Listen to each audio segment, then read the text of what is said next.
Alright, we'll try this again. Take two. Tweaked a bunch of settings.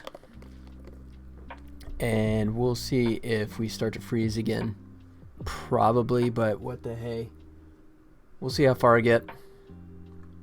Yeah, I mean, this fails again, then I will bite the bullet and, yeah, we'll see.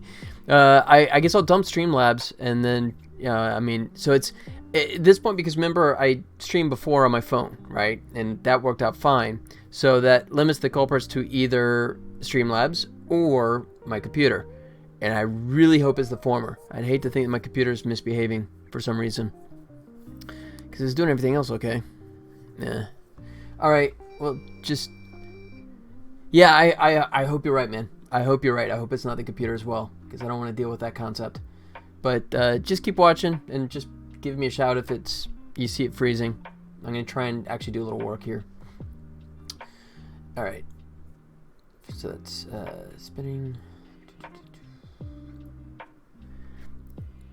By starting up Unity, since that would take up a lot. Well, I mean, well, I got already Unity running here in the background, but I mean, no, I looked at Task Manager, and CPU is 20%, memory is 63.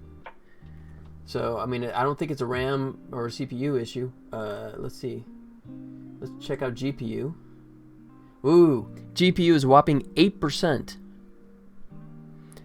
Visual Studio and streaming, then it shouldn't be a problem. No, that I've been doing it for years, right? I mean, you know, this is it's the game, guys. First look at the game.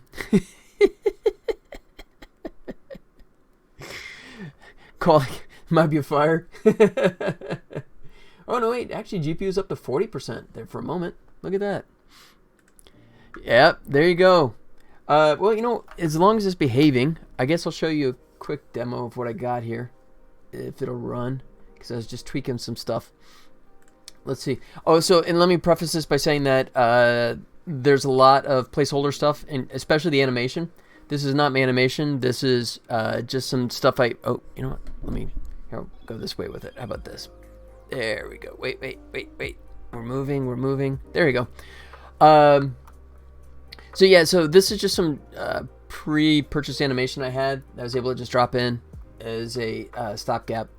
But so my goal is, there is a festival here, comes up on the 22nd. So I'm trying to get just this little area complete. And this is where the game begins.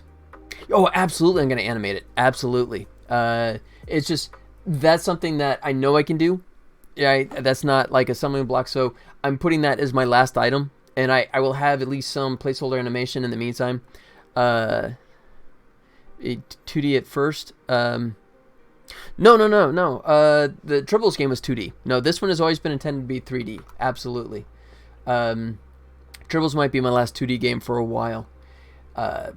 So the premise here is that Will is his favorite hobby in the classic 60s TV show was to go rock hunting. I know, man. It was a surprise, right? Yeah, it just screams 3D. Hey, well, you know what? Hey, so far so good. How long did we go before it started freezing? I don't remember. Was it? No, it was several minutes, wasn't it? So, you know, I'm gonna shut up. I'm not gonna be too optimistic. You're just so immersed. Yeah, that was it. Okay, thank you. All right. So the premise is that Will wanders into this cave, right? And, okay, so we still got some time. Just let me know. So he's in this cave, and then what happens is he starts to examine the rocks, and we kind of come back and look at the cave entrance there, and we see this figure create a silhouette in the entrance to the tunnel, and he waves this little scepter that makes it the classic Lost in Space sound, and the whole place starts to shake, and there's a cave in, and now he's trapped, right? So the game, that's all like cutscene intro kind of stuff. So the game begins with you playing as Will. You wake up after, well, I mean, you get up after the big shake, and you're trying to figure out what's going on and how to get out. So standard point and click adventure kind of stuff, although I'm actually going to do it with either joystick or keyboard. There's me, if you can hear mess with the keys, either one. And if you notice, it's a subtle thing, but if you notice, I don't have my cursor active there, but the little inventory there in there. Now, depending on which thing you move, right, it corresponds to the correct key. So if I move with keyboard, you see that it reverts to the letter I. If you move with the joystick, it flips over to Y. So just keep you up to speed. And if you get close to an object, you'll see the flashlight. You can say, look at it. That's my flashlight. It looks damaged. I will actually have, of course, audio and that kind of stuff too. That's, once again, I got, less than 3 weeks now to try and get this thing. Quality of life feature, thanks. I'm basically trying to make it comfortable. I mean, by today's standards of point-and-click adventure, inspired by Full Throttle, but a little more intuitive, where if you just get close to something, it pops up. Here's the boulder. So if you look at it, it's huge. Thanks, Captain Obvious. It's blocking the exit, So the standard kind of stuff, and how can I move it? So there's the first hint. Like, obviously, you want to get out the door, and you want to do it through moving this boulder somehow. Do the German voiceover saying things like... Is that it? Don't speak the language, but I can still figure out exactly what you're saying there. Oh, Dr. Smith. Yeah. Okay. So, but then, once again, placeholder animation. So if I do this, if I go bloop, right, you'll see it go. I can't move it, right? So, obviously there'd be real animation there where he'll lean into the boulder and push on it, right? But it just indicates that you ain't going to get out that easily, right? So if you look around, and the whole point of this too is, number one, to set a move, number two, to also serve as a quasi-tutorial, because you can see there's literally a very small space, and there's nothing you can interact with aside from the giant boulder and the flashlight, right? What is your take on Will Smith slapping Chris Rock? With Did you laugh your ass off? Yeah, I don't know, man. That's like one of those Rorschach tests, right? Who was in the right? Was Chris Rock just doing his freedom of speech kind of stuff, making jokes because he's a comedian and not, subjugating himself to political correctness? Or, was Will Smith in the right for defending his wife's honor? I'm not totally sure where I come down on that. It's kind of hard to say. I mean, it did something they always do at the Oscars. They roast some stars a bit. Yeah, they do. Yeah, I know. And it's Ricky Gervais always goes harder, right? That's Ricky, right? He is sort of like our generation version of Don Rickles, right? He will go after people relentlessly, and he does not care, right? But no, I don't know.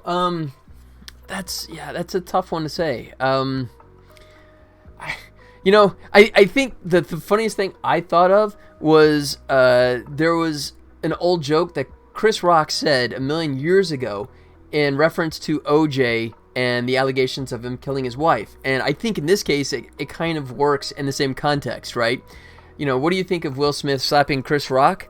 I will quote Chris Rock when I say, I'm not saying that Will was right, but I can understand.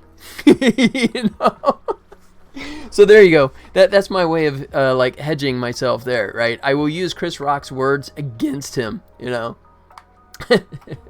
So I don't know where you guys come down on it. I mean, it's an interesting dilemma because, Chris is just making jokes, right? And comedians make jokes in an era of heightened political correctness. I think it's harder to make jokes, and do you make jokes that are soft enough that they don't push buttons, or should you allowed, like Lenny Bruce and that kind of generation would have a hard time, of curtailing their usual. Excuse me. So I don't know. Interesting question. Crazy self-absorbed narcissist weirdo. Well, I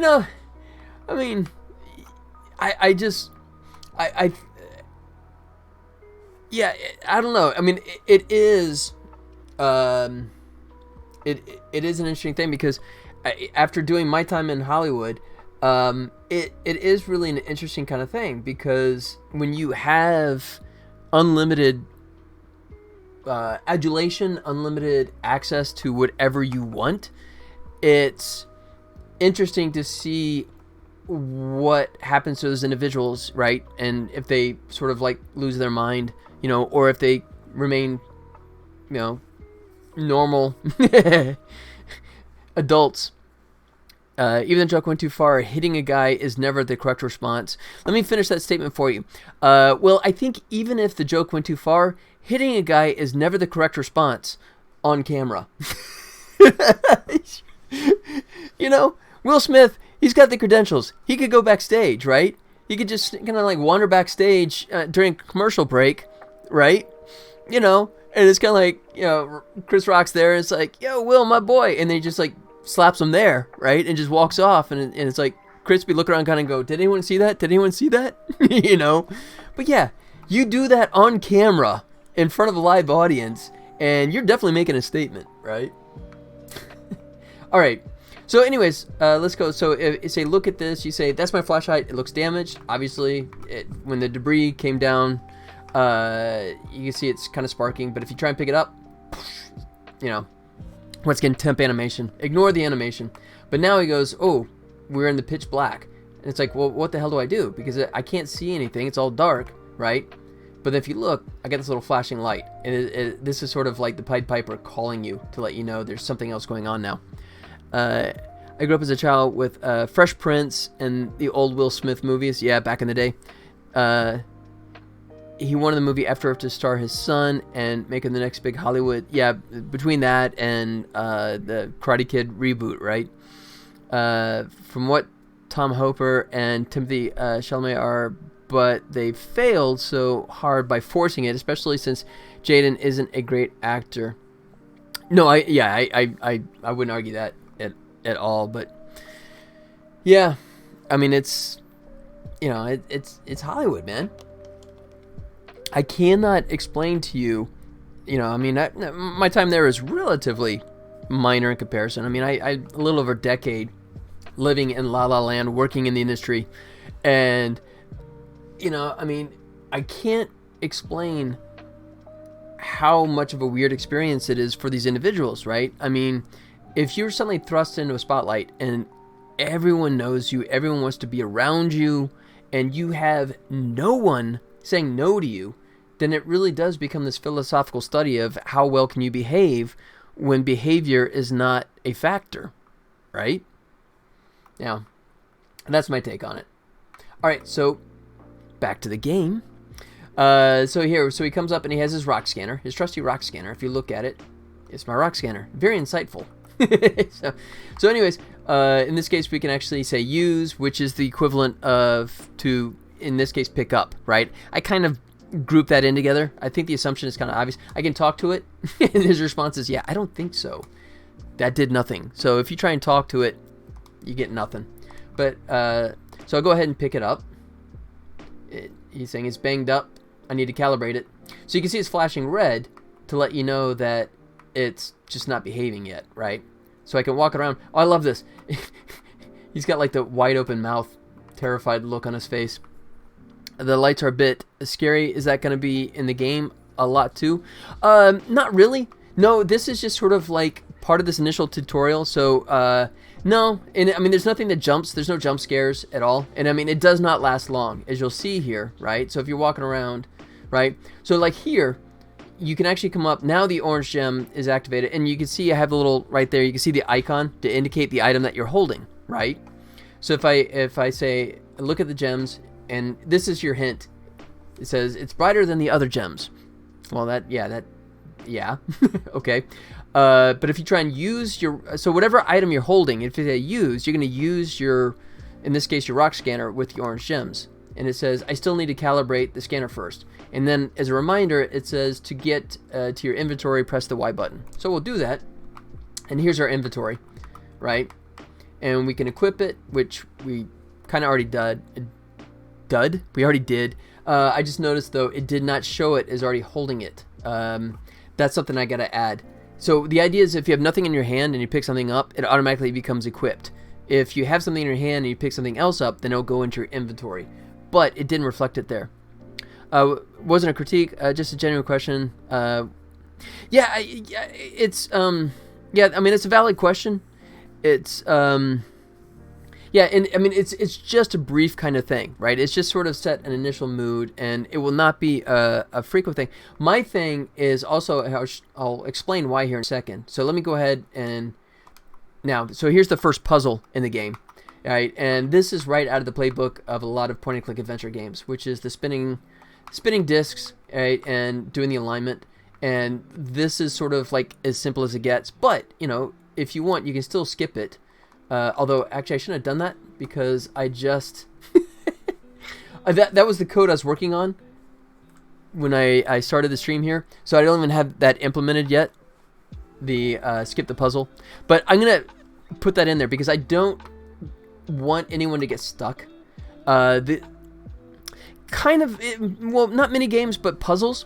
Yeah, they're definitely, there's going to be puzzles throughout. It's going to focus more on that and less on conversation trees and less on QuickTime events, which I'm not a fan of, right? If I want to play a QuickTime event, I'll bust out Dragon's Lair and play that, you know. So, anyways, let's go back. But there will be puzzles, but, you know, later on, it'll be a matter of using the right item on the right thing, and I'll have a hint system. Right, so at no point will you ever be totally stuck. I will feed it to you. And for the mini games, if you want to just, I don't want to deal with any kind of mini games, and I just want to play the game, I will offer you the opportunity to skip it. But this one is pretty darn simple. So it's just, you can see you flip between the different discs, and the idea is you want to get the red discs into the red, green and green, blue and blue. For a few months. Oh, really? Yeah, you're on the Wordle craze. So yeah, you can rotate them around, right? So obviously the objective here is you want to get all the reds there and all the blues over here, right? So if we rotate that, we can kind of get these guys like so.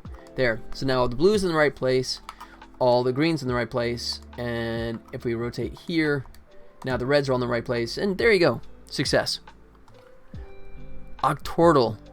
Wow. Okay. I haven't even heard of that one yet, but I'm sure that's a butt kicker. Wow. Yeah, I got a lot of friends that are totally into that. All right.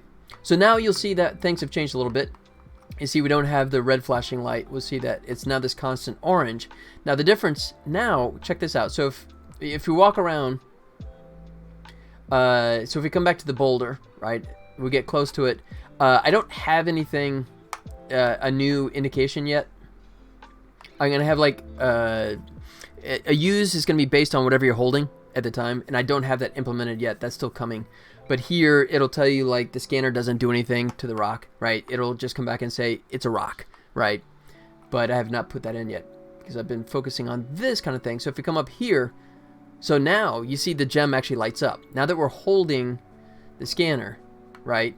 You can see that when we come close, boom, it starts to light things up a little bit, right? Now, it is specifically geared towards holding the scanner. So if I come back and I go back to the orange gem, you see it's not doing it, right? It is throwing an error, though. That's interesting. Who broke? What did I break? Let's see, 590. Let me check that out real quick here.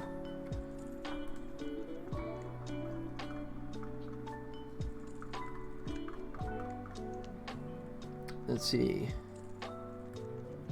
Fixed.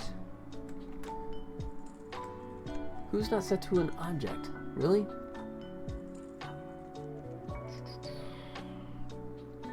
Controller. Huh.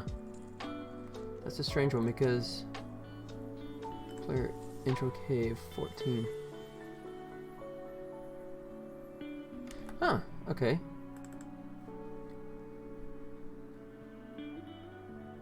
Oh, okay. That's why. Because it's checking the name of the item held, and right now I'm not holding an item. So I need a, if it's a null, don't do it. So let's go.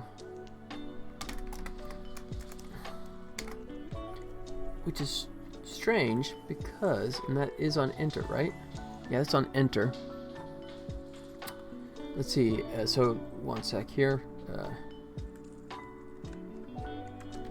So if it's null, then bounce. Get out. All right. Do I plan to add visual highlights, outlines to interactable objects? I always find it a bit tough to point in point-and-click adventures to figure out what I can interact with. You know, I'm on the fence about that because I do have, you know, the fact that when you walk up to an object. Wait, did I just break it so it won't actually display anymore? Uh-oh. No, it does. Yeah. So, I mean, you see right here, right? I mean, that to me is the equivalent of an indicator, right? Is the fact that anytime you get near something that interacts, the cursor, yeah, the mouse changed slightly. Yeah. Yeah, I mean, what I'll probably do, I think what you see a lot in the modern games is that you'd have like you know, on the joystick or a hotkey is if you press it, then all the things that you can interact with suddenly have that highlight. So it's one of the things that it'll offer you the information if you want it, but by default it doesn't just spoon feed you, right? Yeah. So I like this. To me is sort of like the nice difference, right? You know, I mean, it's, you know, if you come up to the boulder, right? Yeah, that's what. Okay, so let me go ahead and make this room bright. Here we go. So we come up here. Now if we say use.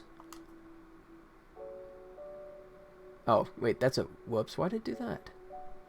Wait, what? Why is it? What is it doing? That's a first. All right. And this is kind of the stuff I was just working on last night, where he lights the room up, and then, so part of the reason I was letting the room stay dark was just because I wanted to set the mood and also to hide some of the stuff. But now that I'm having it drop from the ceiling, oh, for like his hammer, right? So I don't know if you can see that down there. Let's scale up. Oh, where's my mouse? Let's scale up a little bit. You can see that the hammer down here, that's his rock hammer, which comes into play.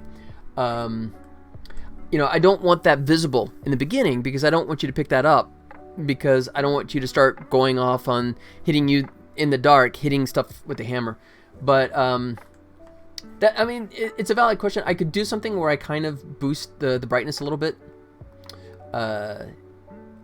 you know, in the beginning, because I like the mood of the pitch dark kind of thing. But if it throws people, you know, and I don't have anything, I can just cheat. I can make it where the hammer's not there until I lighten up the room, you know, and just kind of do that. So, you know, that's a valid point. I'll have to think about that. I'll have to think about making it not pitch black in the beginning.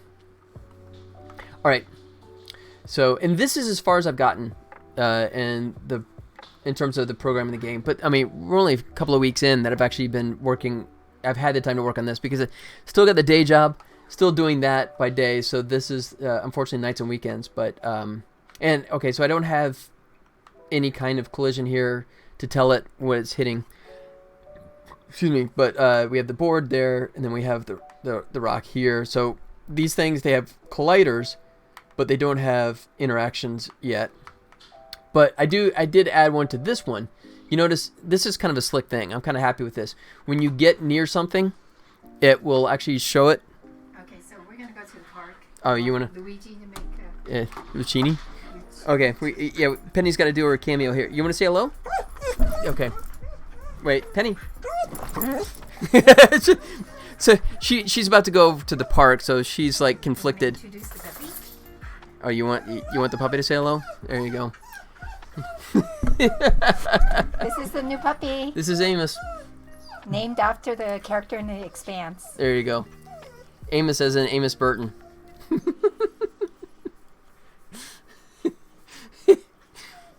Hello. Oh, thank you. Oh, great. Now you clean your lenses. Oh, great. Yep. Now my glasses are all messed up. Okay, bye. I've been slimed. Oh, yeah. Yeah, I forgot about that. We always traditionally have two dogs. Unfortunately, our older dog passed a while back. So, Yeah, but now Amos likes chasing Penny, and that's about his primary reason for existing at the moment, I think, is just to follow Penny wherever she goes. But there you go.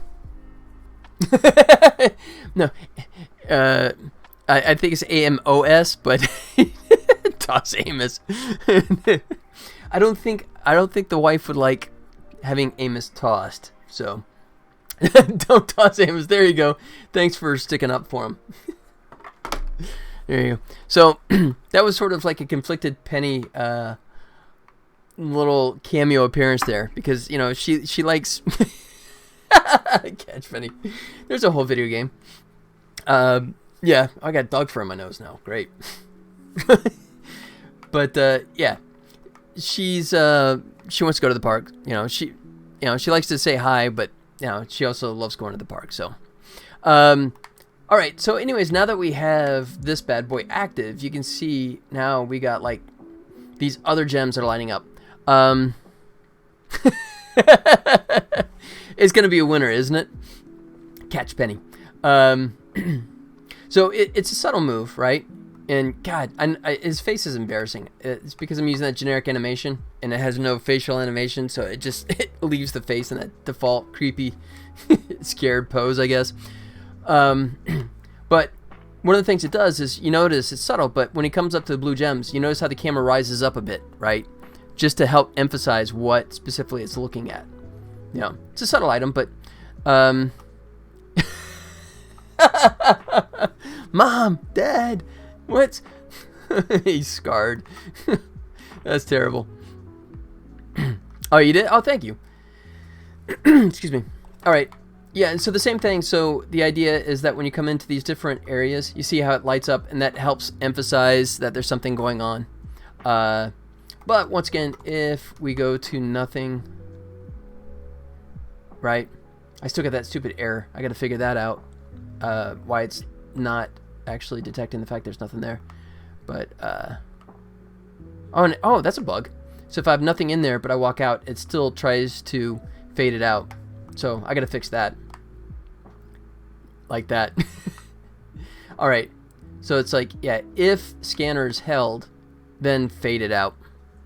Okay. A couple things to address there. But obviously this is the point where I've gotten to my development.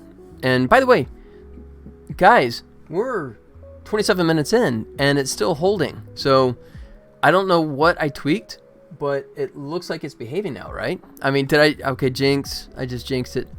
A 2D clicker game. I'm surprised and liking this more and more. Yeah, thanks. So let me explain the context. So the series that I'm basing this on was from the 60s, right? There is a rabid fan base that is of a certain age, right? We're talking 50 and up in terms of age range. So I really wanted to make something that was appealing. Yeah, complete with the ears and the puffy tail, but whatever they want to do on their spare time, that's their choice. Yeah, don't question here, right? So, what I'm trying to do is present this as both, the coincidence is both the 60s Lost in Space series and the Netflix Lost in Space series have one thing in common, aside from, obviously, the Robinson family. Both of them went for 3 seasons and got canceled. So I'm kind of pitching this as Lost in Space Season 4, right? And I want to present this as sort of like the next chapter and, an interesting storyline based on the original show. And there's some villain characters that I'm going to be able to bring back as well. So fans of the original show, I think, will love the tie-in. But I'm also doing it, and I want to make it as easy or complex as you want, right? I want the puzzles to be logical but engaging, but if it ever gets too much, I want to be able to spoon feed you excuse me, what to do next, right? So you'll never get stuck in the game, but as I was saying, this is where I gotten up to in terms of the design, and this is about 25% of this room environment. That have never watched it, did they get an explanation for their game journeys? Oh yeah, I mean, it will begin with see, I don't have the Jupiter 2 loaded up in here, do I? Tell you what, let me load up another Unity. Oh man, I have just got dog fur all up on my nose. Dog nose in my fur. All right. So I'll show you some of the other stuff I have. But yeah, it'll be one of those things that I won't spoon feed. You know, I won't say they went on a mission, they crash landed, and now they're stranded, and here's the individuals. It'll come more gradually just through the interaction. You'll kind of pick up on their personalities. You know, and like the main focus of the game will center around Will, Dr. Smith, and the robot. In the original series, they were absolutely everything. You know, that was the main focus of the entire series. So that will be the main focus of my game as well. But let me see. I want to come back to that bug as well. Okay, so yeah, that should fix that. And then I'm loading in. I have a different scene. So I've come up with this idea. One of the problems with doing something in Unity is that if you're using a lot of plugins, you load in all these plugins, right? And it's a pain to clear them out, right? So you get project bloat. That's insanely terrible, right? So what I've decided is I've come up with a system where I just have an alternate version of the project where I load up what I want in terms of plugins and find out what works and what doesn't, and only take the items that I need and move them over into my finished project. So that way it keeps this a lot cleaner, if that makes sense. Yeah, and now, for example, is the fact that the one I call it the spear catcher version of my project. There's stuff going on where now anything I do in it will just go into this little. I'm busy for like 20 minutes. So another good reason to not throw everything into your project in the hopes that you'll clean it out later. You know, it's a great idea, I think, to try and keep it as clean as possible. So in the meantime, I will look at my exit. Let's see, exit. So if you go red gems, let's see. All right. So we want to drop that down. Yeah, clean that up. Or just leave it like it is, you know, and just, you know, my new game project is much, much cleaner. By the way, also one of the cool things I'm doing with... okay, it's just kind of taking a sweet time. Okay. But one of the things I'm also doing here is... you saw how the lights were shifting, right? And fading. But, excuse me, actually none of that was lights. It was actually baked light maps. Let me... Alright, there we go. Put that away. One sec here. Scenes, Jupiter 2 camp, Jupiter 2... I want... yeah, this is such a mess now, but...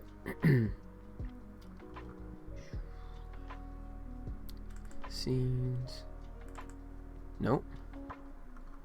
Alright, so oh, it's under test content. God. Yeah, this one is just terrible. Let's see. Exterior mockup. Don't save. Let's see if this one's viable. Yeah, there we go. Yeah, this should work. So, this is my model of the Jupiter 2 from the original television series. Oh, did it freeze again? Or if it just froze just now, it might have been because it was like loading up the scene and it just took all the processing power and froze there for a second. Cool. Good. So whatever I tweaked, it did fix it. So this was just some test mock-ups I did, but this is what the Jupiter 2 looks like. Everything is fine. Remain calm. So yeah, here's Will, here's Dr. Smith, and of course the robot. So all these characters get introduced over time, and there's also the rest of the cast as well, but the premise will be just to give you a little context, in the initial cutscene, it will be Will sneaks out of the Jupiter 2 in the middle of the night because he was to go explore this cave that he knows he's not allowed to go into. And this will actually happen in a voiceover because the original show used to have, if you remember last week, right? This narrator would kind of fill you in on, you know, instead of previously on Lost in Space, it would just have this narrator guy spoon feed you. And it will talk about how Will is sneaking off to this cave that he doesn't know he's not supposed to go into, but he figures if he goes out in the middle of the night, right, he can do it and not get caught, right? But in doing so, what he also does is he comes over to here, and this is the shield generator that keeps them all safe, right? He has to disable a shield generator to go, right? And then he thinks he's only going to be going for a little short time, so it's all fine. But then he gets trapped in the cave, so when he comes back, he finds that all hell is broken loose, right? The robot has been incapacitated, and everyone else is now missing, right? This is after you escape the cave. And now it becomes a mystery trying to figure out what happened and realizing that this is all his fault because he was breaking the rules, right? And the idea here, if there's, you know, there's a little bit of an arc to Will because even the original series and the remake kind of touched on this, is the fact that Will is sort of coming of age, right? He's at that young man growing into an actual adult, hitting his teens years and that kind of stuff. So it's wanting to be more grown up kind of concept, right? And that will be kind of what drives the storytelling in this, and the fact that he will have to step up and do a lot of adult kind of things to help save everyone. So there you go. There's context. I kind of went off on a roll there, but I guess I'll leave that up for the time being in case I want to bring it back up to show something. But all right, so let's go ahead and fix the exit out of cave. Oh yeah, so what I was talking about is the fact that I'm using not that adult. You got to remember the only females that are there with Will are siblings. You know, his mom and his sisters. So yeah, we're not going that route. Sorry. This is going to be very family friendly storytelling. So yeah, so one of the caveats of doing these kind of things is that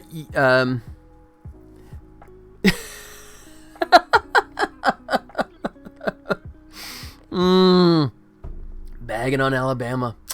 Ooh, that's mean. That's low.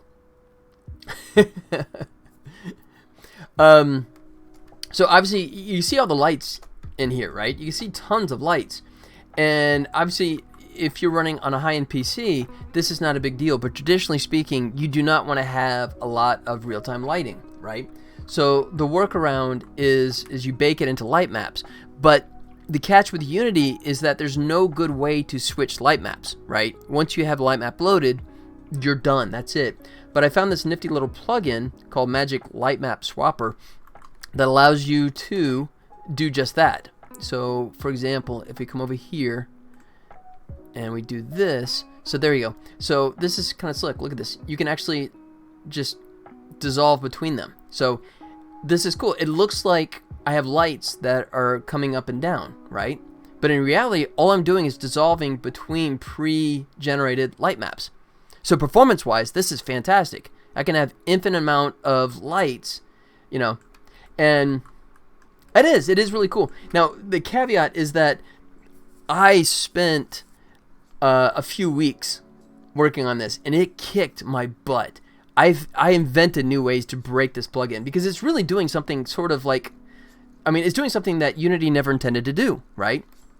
You know, I mean, you can't even like flip a switch and change light maps like instantly, much less crossfade, which is what I'm doing here, right? So, but what's funny is like if we go like, because I got really frustrated in a point, because there's one point where I had everything working and then suddenly everything broke and I had no idea why, and I spent days trying to resolve it, and the solution was I went back to an earlier version, because you see I have a Lost in Space version 8, so I keep just bumping up, right, in case I need to roll back. But it's funny because I was like getting so pissed. I'm like, you know what, I'm gonna go back, because I wrote a nice review. I'm gonna go back and like change my review because I'm getting so pissed off here. But let's see, Let's see. Which one is it? Is it this one? And oops, wrong one. This one. Yeah, I clicked on the wrong thing. One sec.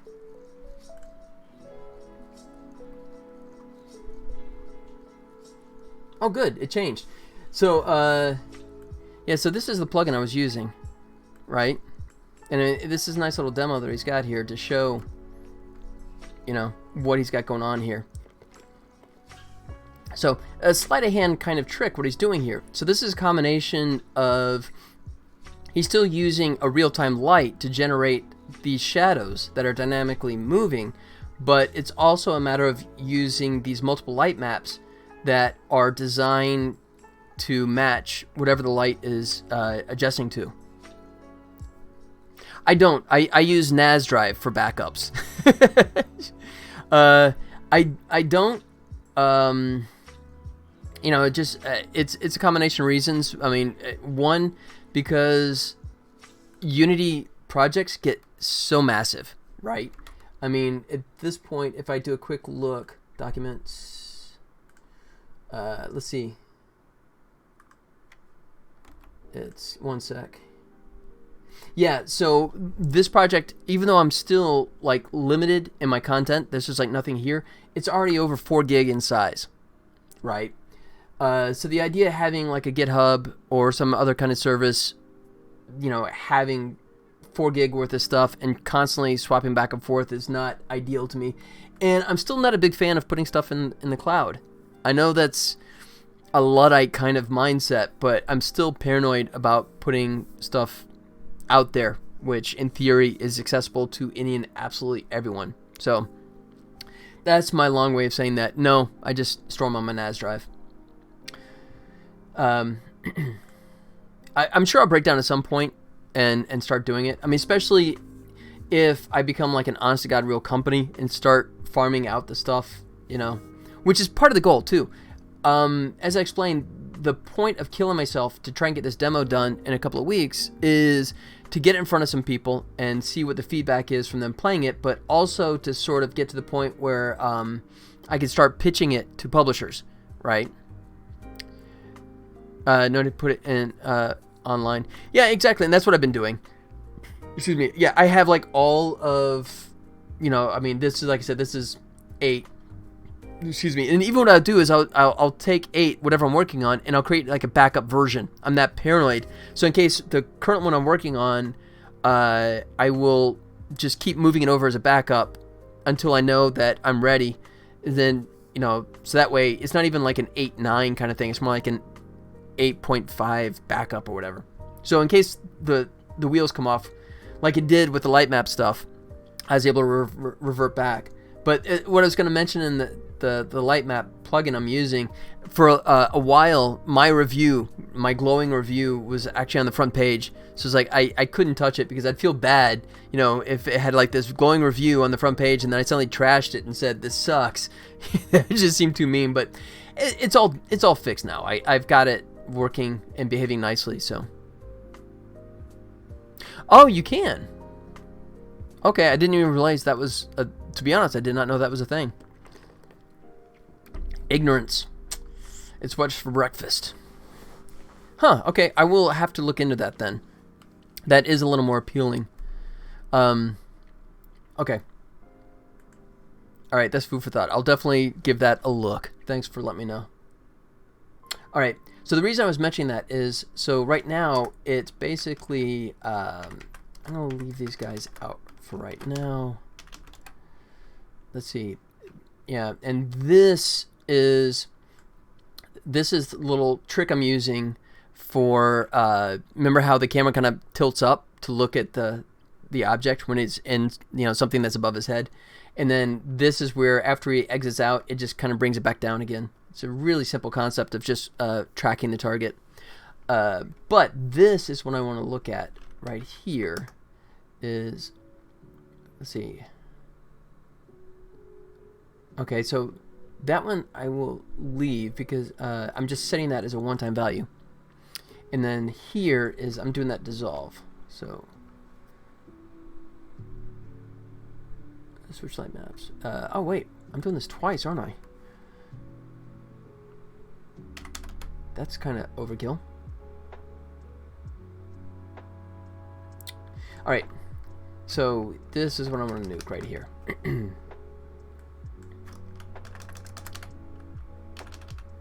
So here, if let's see, is rock scanner.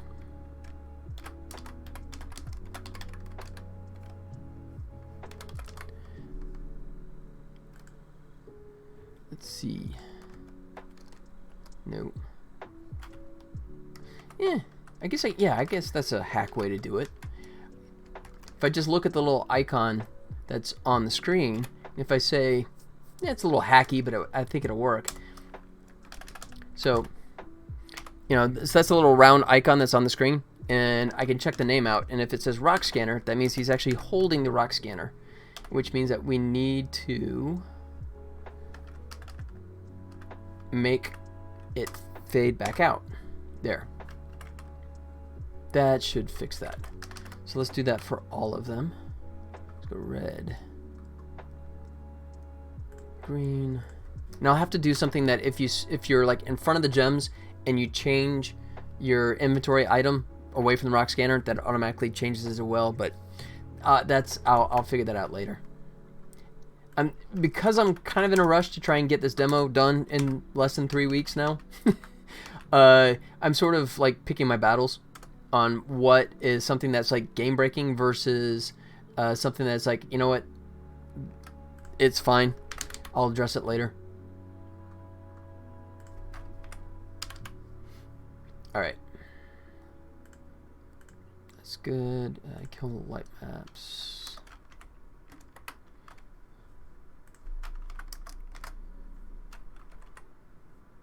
And I think, alright, and do I want to do that for orange? No, I'll just leave that be for right now. Alright, so that, alright, I'm not going to mess with scanner because I've broken that script at the moment. Hopefully that should be enough. What I want to have this cave. I want to have this cave finished. So this, we're about 25 to 30%. 25%. What I've shown you so far is about 25% of this cave. But a lot of my time recently has been just getting all of these components to behave. So it's even though a lot of this has taken a long time, it's you know, it's ramping up in terms of making the stuff work because the pieces are there, and it's just a matter of adding the puzzle elements about what to use. So hit save. Let's come back at this.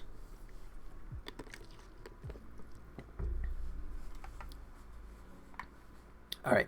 So, you know, I mean, it'd be a little, I'm just doing exactly everything perfectly right. So, you know what? Now that you say that, I really do want to see some light here. I don't want it to be pitch black. All right. And let's do this really fast. Oops. And I'm totally making that slow.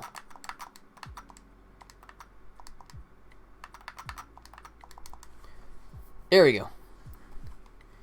He's hooked up. So, obviously, and then that's a lot better. And then, whoa. So then the idea is that the camera pulls back and shows, and then obviously there's an animation of him like reacting, like, oh no, right? So he obviously would like the rock hammer, right? And then it's a matter of, you know, if you try and move the rock, you know, he'll push on it, and it's like it's too heavy, right? So that'll be the first logic puzzle, is you want to get the hammer, but you can't move the rock, right? So then it becomes, you know, how do you deal with that? And if you look at the items that are available, once again, I'm really spoon feeding you because there's not much to choose from in the beginning. So, I mean, if you guys are here, you know, and you know, if you can kind of guess where it's going, you can say. But wait, I still got an error? Why did I get an error there?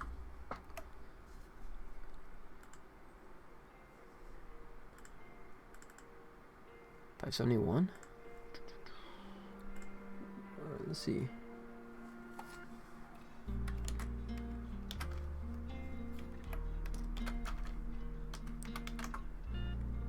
That can't be right. Oh, I'm in the wrong script. 571. Oh, okay, there it is, because I don't have, I added that. Yep, there you go. See, I added the check to see if there's an inventory item. If it's null, then don't proceed. But I only added to the orange gems. I gotta do that to all these guys. To red, green, and blue gems. Yeah, I think so too. I think there's nothing wrong with, you know, hand holding, you know, because you want it to be too easy in the beginning, if anything, you know, because you don't want to turn away people, and then you can ramp it up over time once you get comfortable with it. So the idea here, if I unpause, there we go. I don't have it active yet, but there's this board sitting on the ground, right? So you can do the math. If you pick up the board and all you have is a rock scanner, and if you use the rock scanner on the rock, it'll say it's a rock. You know, it's just gonna say, hey, you know, it's just a big old rock.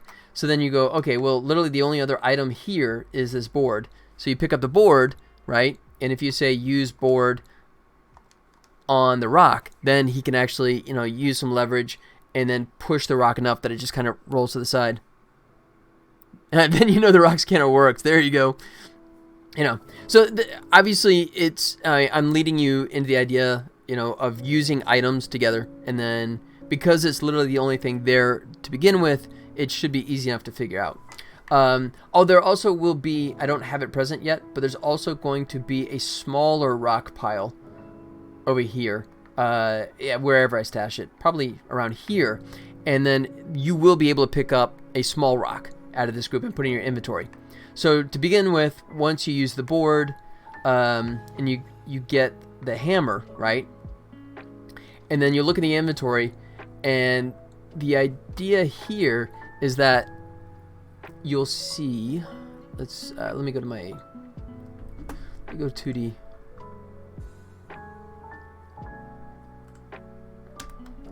And zoom in here.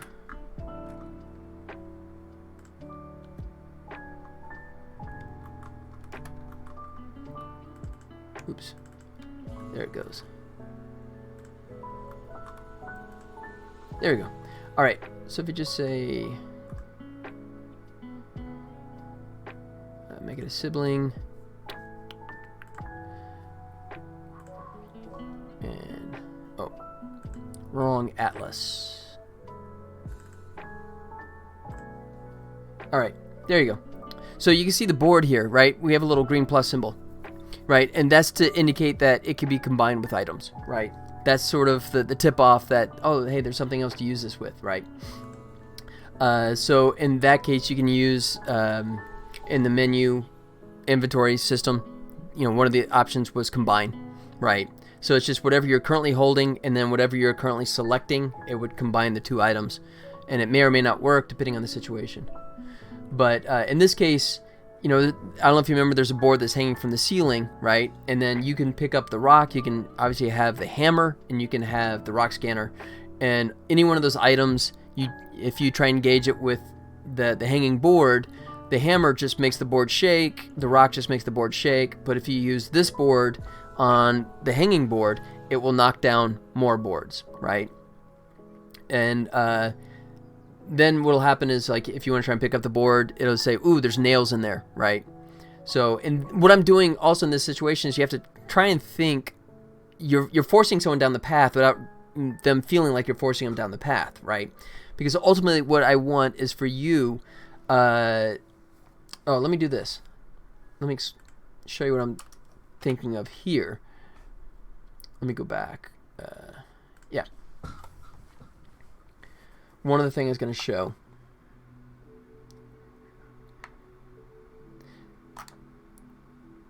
So by letting you only use the scanner on that orange gems in the beginning, that sort of introduces you to the idea that this rock scanner can do interesting things with those gems, right?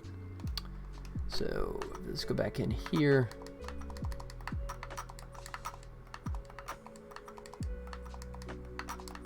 Done. Yay. All right. Come back over here. And then, whoa. And then, obviously, that's not animated yet. I'm just using a tween, so the animation is really bad on those. That will, of course, improve. You like that? Okay. If you play a bunch of, especially ones on tablets, if you play a bunch of adventure games on that, that's sort of like a mainstay in terms of like introductory puzzle, because it's really simple. You know, there's only so many moves you can make, and if you keep it just a couple of rings like that, or in my case 3, it's pretty obvious where the things go in. I mean, you can't help but solve it pretty quickly. All right, so this is what I wanted to show, is the fact that, so if I come over here and I activate the red, right, and remember I used use, right, to make the orange gems come to life. Now if I use it here, it'll say I can't reach it, right? And there'll be an animation where he kind of like raises it up, you know, he'll raise the scanner up there, you know, but he can't reach it. So whatever he's able to do with the orange one, he was able to do because he was like right there in range, right? He's like right in front of it. This one you can't reach, so obviously the mind goes, okay, I need to get up higher, right? And it's like, well, there's the rock, right? And you're never going to push the rock. That's just too heavy, right? So then the idea is the board, right? And then that combined with the hanging board, when you knock that down, you'll actually see some other boards fall. Conveniently, it'll be 2 large pieces of wood and 3 smaller pieces of wood, which, of course, would make a nice ladder, right? So you're going to combine the pieces of wood, but before you can actually pick up the wood, because once they fall, you'll go, okay, use spoiler.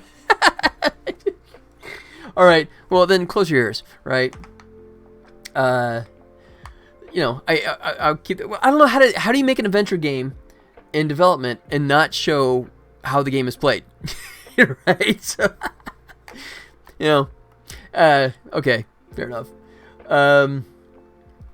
So then if you try and pick up the loose boards when they drop, it'll basically say that, oh no, there's nails in there. I don't want to pick it up because there's nails sticking out, right? So then you think about it, it's like, well, if I had the hammer, I could like extract the nails, right?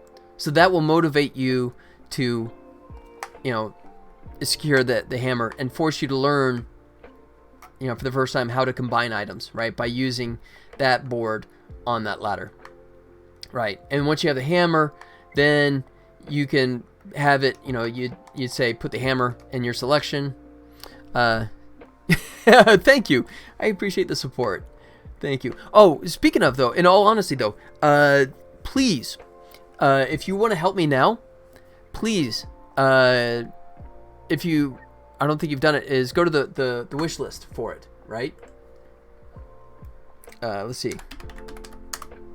I think I put it in the description on the Twitch page, but here you go. It would be of help. There it is. If you would go to the Steam page and give it a wish list request. Costs you nothing, but the more wish lists I have, the more exposure it gets, and then it snowballs. That's always a good thing. Let's see. All right. Sorry, just doing a quick check here. Okay. Thank you, Lucchini. Knew I could count on you. Thank you, thank you. All right.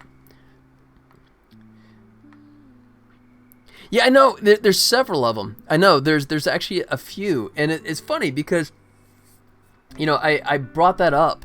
I submitted a ticket to Steam, and it's kind of like going, hey guys, you know, there's a Lost in Space, which is a trademark game, and you know, I don't know what the procedure is, but it'd be nice because I hadn't like created the project yet. So I figured if you do this on Android or iOS, and if you try and create the name like Angry Birds on those platforms, iOS and Android would say, no, that game already exists, right? You can't use that name. right? But I got a response from Steam kind of going, yeah, we know. You know, you can call it whatever you want, and there could be multiple versions of it. Okay. So, yeah, unfortunately, I have no recourse. I mean, I could turn to the license holders that I've partnered with and explain to them that, hey, guys, you know, if you want to be diligent, you can, yeah. But at the same time, if I go on Steam and I make a video game called Star Wars, you know, in theory, I could create it, but then I would also get a cease and desist letter, right? If I made Super Mario Brothers, I would get a cease and desist letter.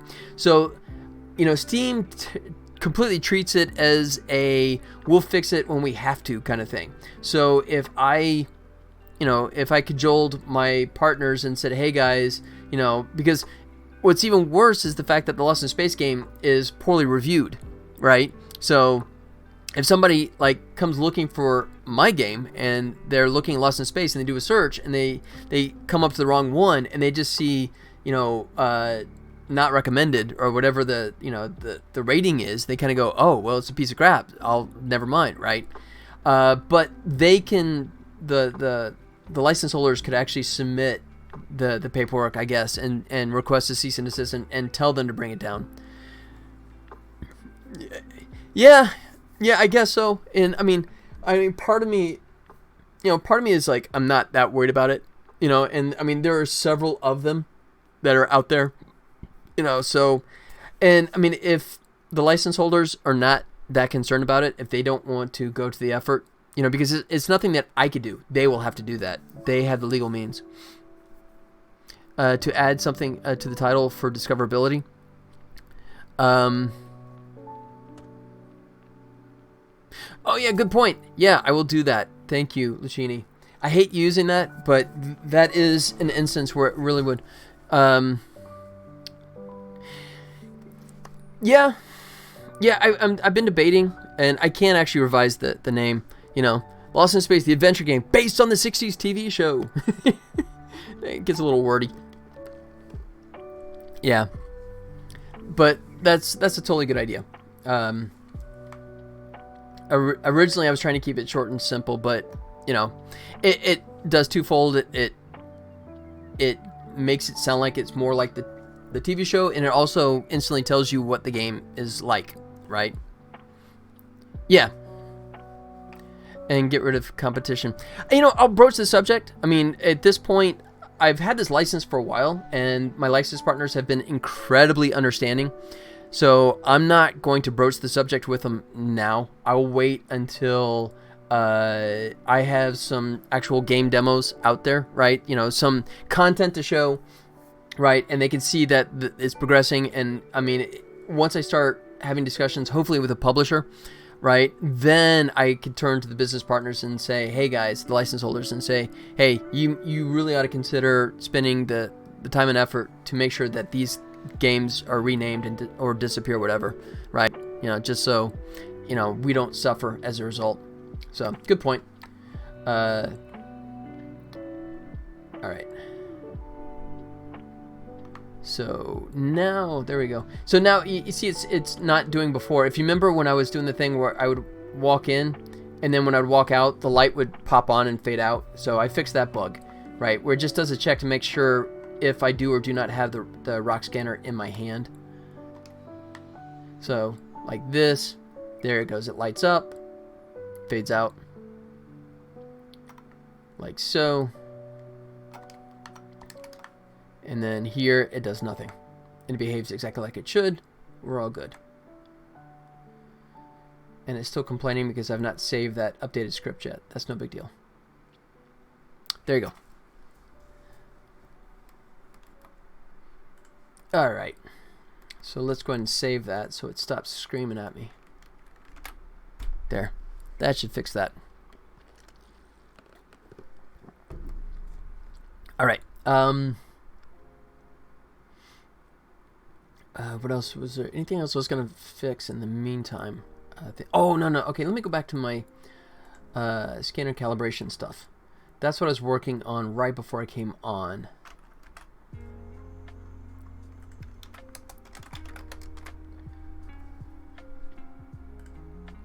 like so. You don't actually. I don't mean to get sidetracked, but now that you guys have put the bug in my ear about maybe it wouldn't be terrible if it was actually not so dark. Now I kind of want to think about that. Let's see. So let's see what would work here. So if it's pitch black.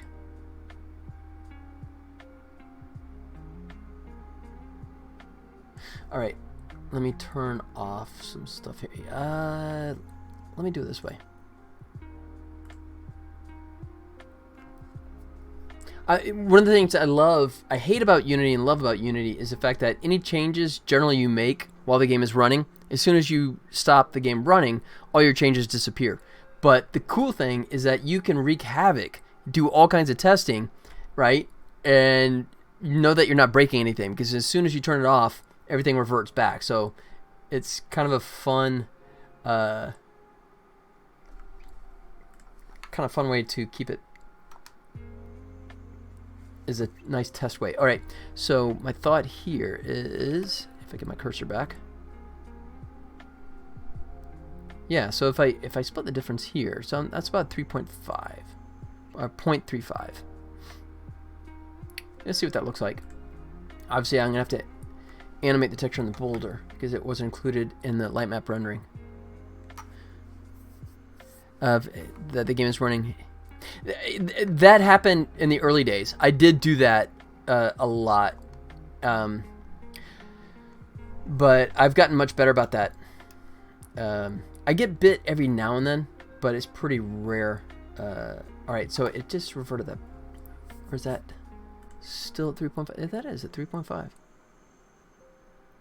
So how about 3.75? That's still pretty bright. I don't know. You know, I'm thinking about it. I kind of like the idea that you begin the game sort of in pitch dark. Because, I mean, you're not initially, right? The first bit of gameplay, you're there with the flashlight illuminating. So, I mean, you can walk around here, right? You can kind of see some stuff, right? A little bit, especially like when you're near the flashlight. But I think I still kind of like the idea that when you do that, you know, and he goes, it's so dark I can't see anything, right? And I kind of like the idea that you feel like, well, what the hell am I supposed to do? I can't even see anything. But then, you know, the Pied Piper, you know, the flashing red light guides you in, you know, and you pick it up. So yeah, I think I do want to stick with what I have, and the reason why is because I'm kind of guiding you. You know, because once you get this calibrated and done, and actually equipped, there. So if you're walking around, right, you're like, great, okay, what do I do now, right? But this room is so small, there's only so much you can do in here, right? And then if you're walking around, suddenly, like, whoa! It lights up. It just screams at you, kind of going, interaction point, right? So like, you really adopted the dark. I was born in it, molded by.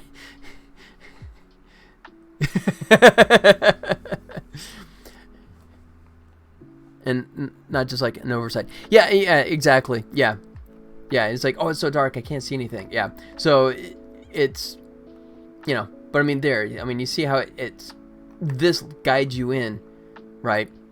So, you know, looking back on it, I think having it pitch dark, I'm forcing you, you know, and because it is such a confined space, you know, there's only so much you can do and not stumble across it at a certain point, right?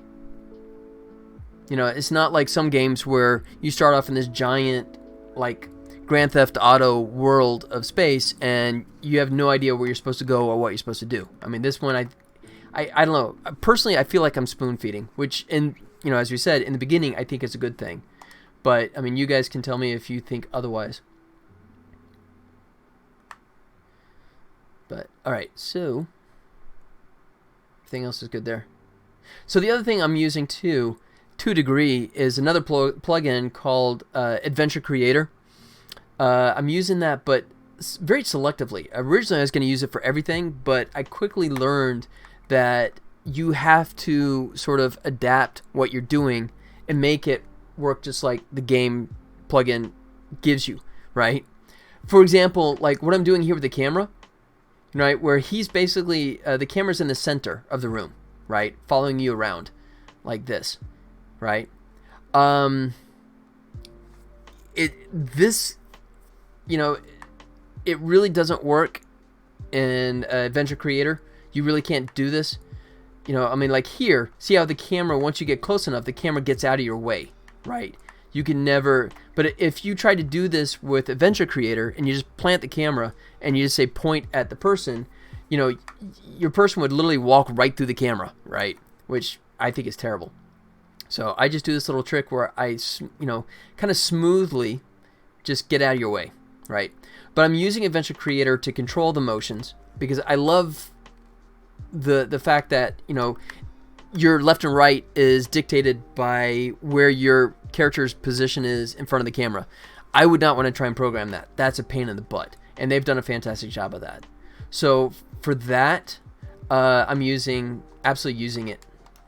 Things like this. So if we come up to the rock, right, I want him to push on the rock at a certain spot, right? So when I do the animation, I know it always lines up. So like in this case, I'm way over to the side. So if I say use, see how he walks into place, right? That's animation. It's Adventure Creator, right? That's doing that for me. Just using a little node-based script system that puts him in the right place and plays the animation. So I'm doing that, and in the inventory system, I'm letting the Adventure Creator also handle that. So that makes life a little easier for me.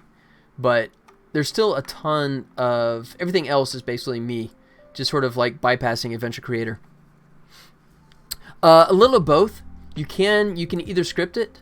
So for example, if I come into my main manager here, if I go AC, so yeah, so if find something I'm actually using. Wow. Okay, I have I have nothing. Oh wait, no, because I don't need it. That's right, because I forgot I have that actually as used. So if I just use Kickstarter, here you go.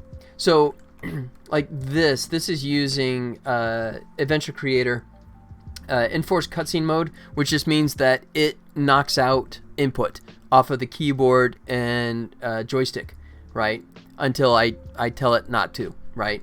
Now it'll automate that, or you can do it by script. And because I'm kind of controlling what's going on here in the beginning, I just use code.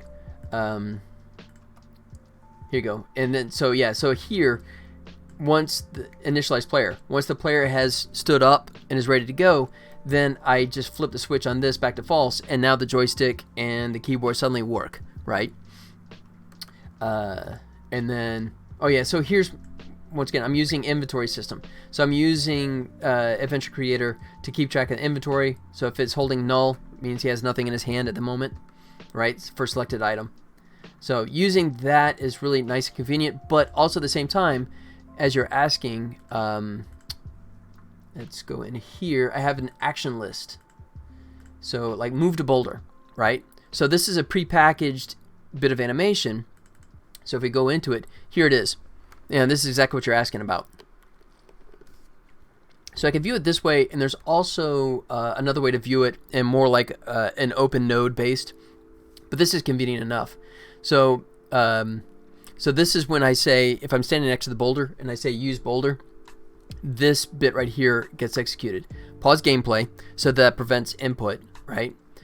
And then character move to point, and he moves. I'll show that. Hold on. Let me come out of here. Really? You're not gonna like... There it is. So this is kind of slick. You know, they have these little icons, right? Yeah. So I can put it wherever I want. You know, so that's great placement. And then it just says, okay, move to boulder. So then it moves to that point, and once it does it by walking. You can say if it's walk or run, right? If it needs to be urgent or not. Wait until finish. So that just prevents these things from running in a coroutine fashion. It's you know, one after the other. And then this is so nice. After it finishes and it gets to this point, obviously, if it's walking in, it could be facing the wrong direction. So I tell it, okay, face the object, and it faces right here. And then the key thing here is just make sure that well, actually, it's fine for just make sure that it's in the right spot, right? You know, because it's going to focus on it. So if its pivot point was off to the side, he'd face in the wrong direction, right? But in this case, he's going to face right at it. And then that should be it for him. Yeah, and then it stops. And then what happens here is I key off of that because it doesn't really let me know, but it's if you go on there you go, on action list, on in action list. So this function here fires off after one of those little lists expires, and then all I have to do here is with my own code, before I kick it off, I tell it what it's currently doing, you know, pushing boulder, right? So then when the action list finishes and it comes back, then I know exactly what activity it was doing. In this case, it's pushing the boulder. So then I can just pick up where I left off, and then I take over control again. Same thing here for the getting the rock scanner when he bends down to pick it up, right? So it controls the move to the right spot and then do the reach down and oh no, actually all it does is get me to the right spot, right? I'm just using it as a tool just to make sure that it's in the right position, and then I'm taking over at that point, and then I'm, you know, just doing the pickup where he bends down to pick up the controller or the rock scanner, and then I'm driving all the stuff from that point on. So it's nice. I like the fact that you can use the scripting tool, but I like being able to do a mix of the two, so that way I can kind of drop in and make the code and make it do exactly what I want it to without trying to fight the plugin, you know, which happens a lot. I think that's why I'm always apprehensive about using some plugins, because, well, I had that with Triples, right? The previous game, I was using the plugin to control the jumping and everything, and honestly, the code was spaghetti code. I had so much trouble trying to undo what some of the features were that I wanted to do something different, and that got to be a really big nightmare. The fights, though, like with the lighting. Yeah. Well, I mean, yeah, the lighting plugin has been really pretty slick little plugin. I've been very happy with it. I mean, it may not be necessary for like PC and console, but I want to cover all aspects, you know. I mean, by all aspects, I of course mean Switch. You know, the idea of a Switch which is nothing more than a glorified Android device. You know, trying to tell it that you want to do multiple lights, you know, point lights in a scene, and the Switch just looks at you and kind of goes, no, right? So by doing the light maps, that just gives me the opportunity to make the scene a lot more detailed, but still perform well. Perform it, right? That's the right word. All right, let me get back to this beast. You know, if you remember, I showed you in the beginning how it dynamically changes the text on the screen to show you which buttons to interact with.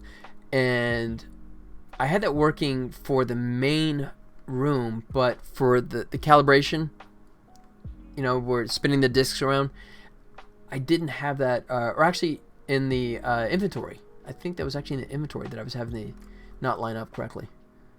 Let's see. I need to fix that too. All right. Yeah, you know what? I'm going to do that myself. I'm going to be right back. I'm going to fill my drink up, duck out for just a second, but hang tight, guys. I will be back in just a second. Hang tight.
I am rusty. I am so rusty. You know what? That's just terrible because I just told the best joke just now, and I can't remember it. You know, I'm too old to remember stuff from 30 seconds ago. So sorry you missed out on that, man. It was, you know, it was amazing. I mean, like funnier than the funnier than the old Monty Python funniest joke ever written joke. Okay. Alright, so I've got to fix this. Thank you very little. Yeah. Well, I'm not that many years behind Bruce Willis, you know. So, it's a scary thought. But it does, you know, speaking on that, it does explain why Bruce Willis was taking all those jobs. I couldn't understand, probably even mentioned on here at some point. I couldn't understand why Bruce Willis is taking these terrible movies, right? Where he'd work for like a day or two. Aphasia, right? I read he's yeah. So poor we lived in a cardboard box. Okay. But yeah, so he's lost the ability to understand words and to speak, I guess, you know. Which I guess I read was caused by either brain damage, cancer, or blunt trauma. Yeah, 8 Razzies in his own category. Yeah, I heard they rescinded the most recent Razzie, right? I guess they feel like it's in bad taste now. Oh. Really? That's a Monty Python. I totally missed that, man. I'm so embarrassed. I should know that.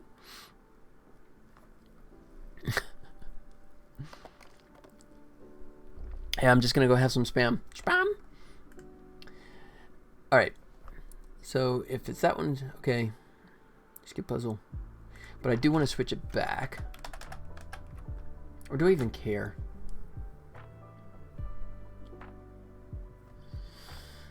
Oh, crap. I was messing with this so long ago, I forgot even where I was on this, which is bad. Alright, so inventory, I don't really care. This is what I borrowed. Just using as reference.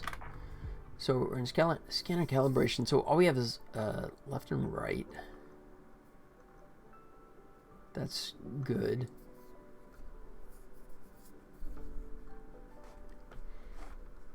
All right.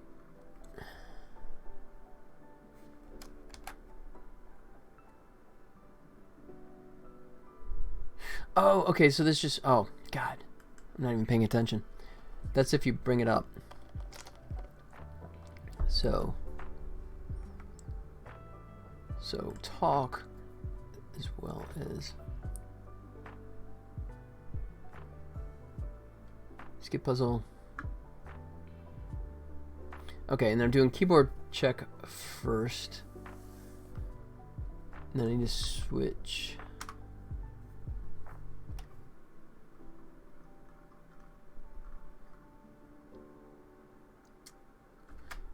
Nah, just leave that be. Alright. I'm kind of getting like too much in the minutia on things that are like no one's gonna even notice. So I should not even really bother digging that deep on this crap. Alright, but I do want to have that. So, there. That should be good enough.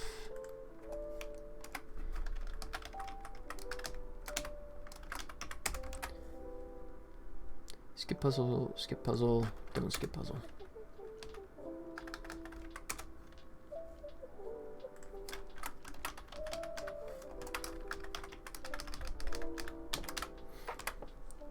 Alright.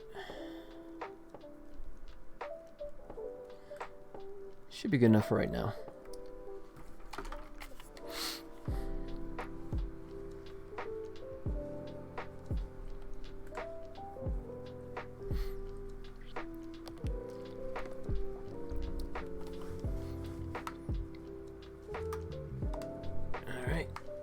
Go to the usual. And obviously there when it explodes, he's gonna like do a you know, step backwards, throw his arms up, like freak out. Probably let the lights stay on a bit longer just so you can actually see that action, but worry about that later. Alright, so here, so if we say skip puzzle, I'm going to say no. It should come back. If we say skip puzzle, oops, skip puzzle, yes. Oops, I forgot to I forgot to hide the menu. Oops. So it worked. Skip puzzle.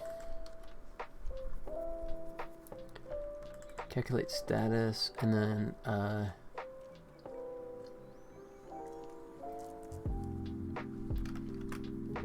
alright. So what was that called? Skip puzzle menu.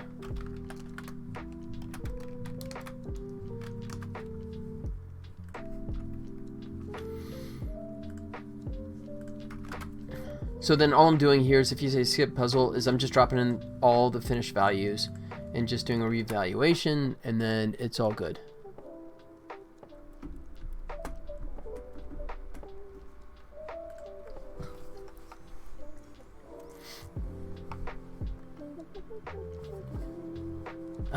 This is like a Unity error, by the way. This is so annoying. This fallback editor window.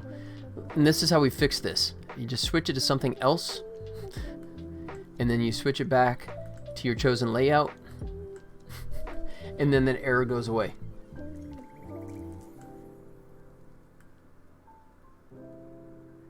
So I'm not the only one that creates bugs.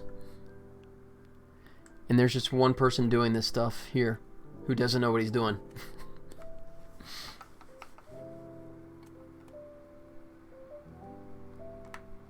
All right. Boom.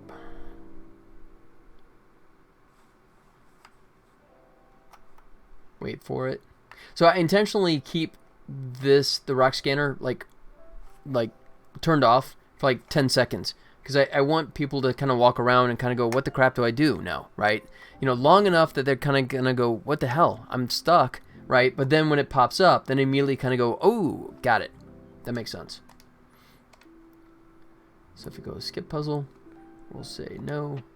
Skip puzzle, say yes. I did it. There it goes. All right, so that's working perfectly. All right, so now that I talked about that, even though I said that was a minutia thing, I am going to try and tweak this.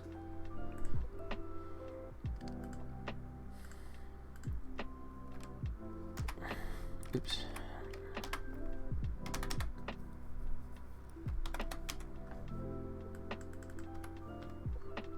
Let's see, so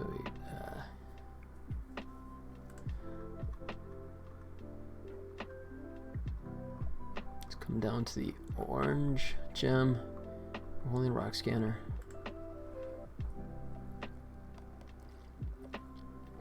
Oops, wait. No, this is actually flashlight, sorry. There. That's the easy way to find. So just look for the text. I can jump to it. All right. Let's figure out where this is. I'm gonna delay that. So let's see what happens. We're just using some using an enumerator with some delays in here. So I'll push that light switch off later. Let's see if it's too late.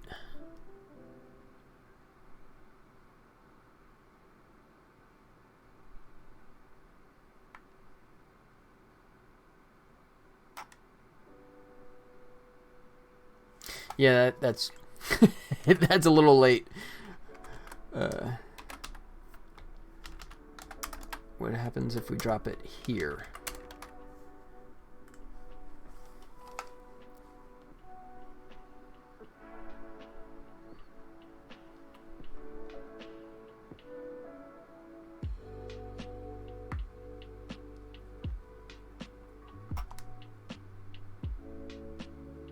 That's not, no, I'd still like that to be a bit later. So what we'll do is steal from this guy.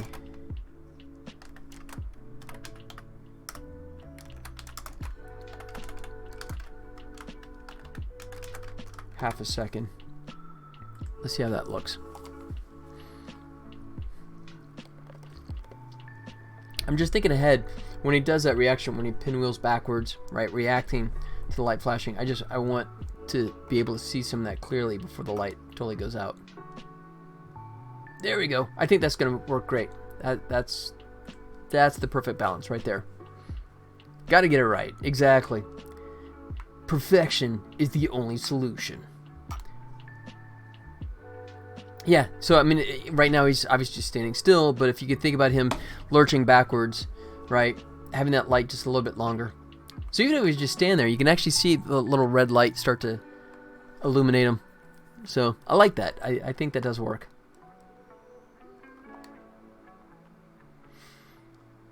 All right, so that's all fixed.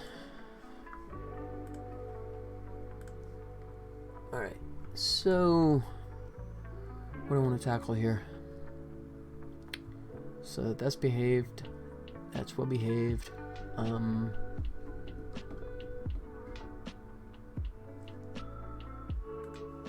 Let's do the interaction with the boards hanging down. I can cheat that and kind of jump ahead.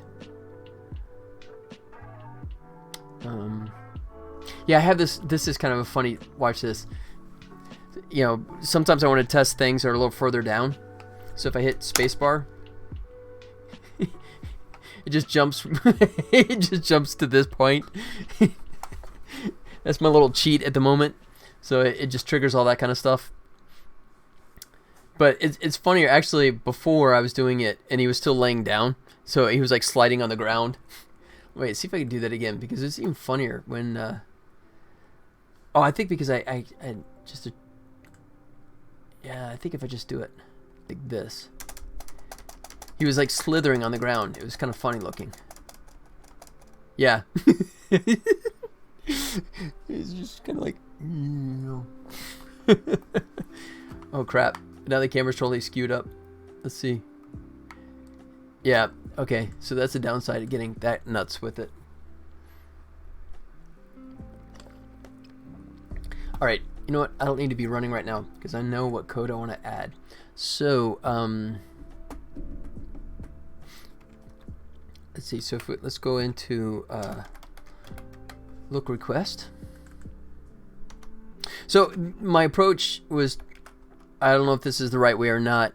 He's doing the worm. There you go. And he does it so discreetly. It's almost like he's moonwalking, but, you know, doing the worm moonwalk.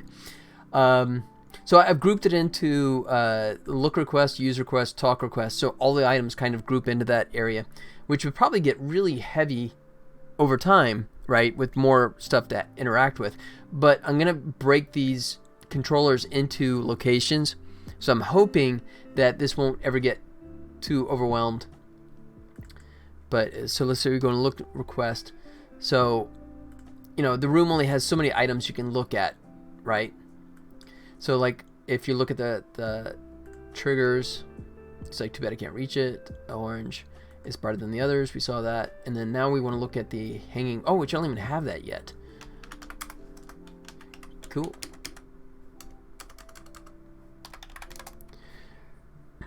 Excuse me. So what I'm keying off of is whatever area that I'm currently in contact with. Excuse me. Sorry. That's what's triggering that. So it's a hanging board. The problem with using strings is that there's no error correction. So if I'm getting it wrong, I will never know. Oops.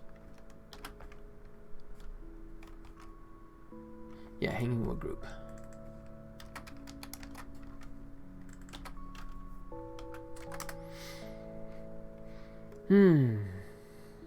Let's go.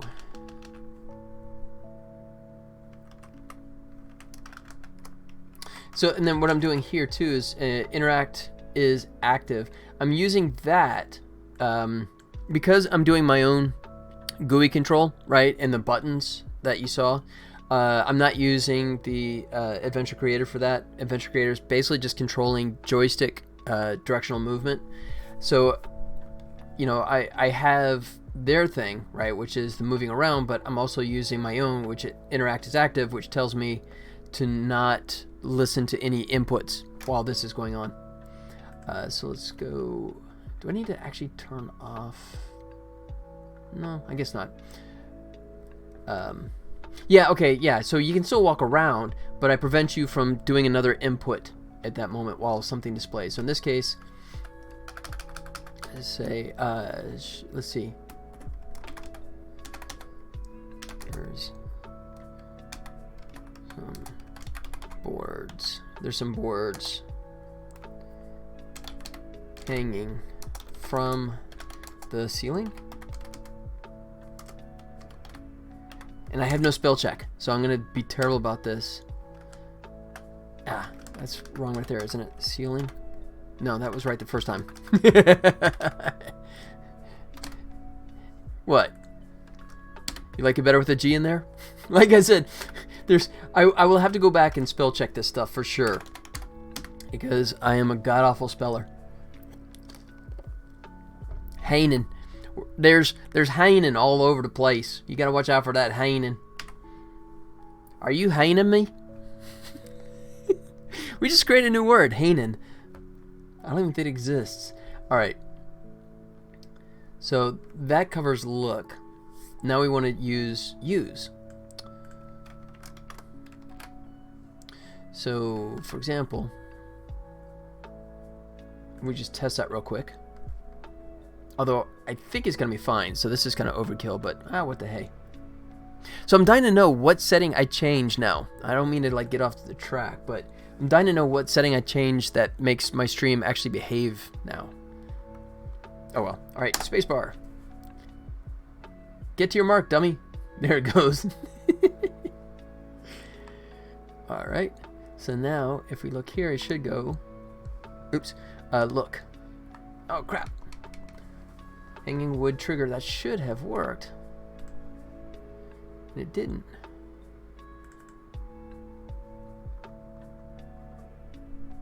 Oh! Remember what I just said about the strings having no error check? Case sensitivity. You gotta be careful. Alright. Take two.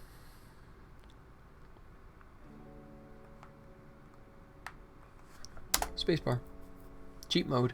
God mode. ID spiss popped. I am lame. Alright, here we go. So now we go look. Crap, it's still not doing anything. Damn it. Hanging wood trigger. That should be correct.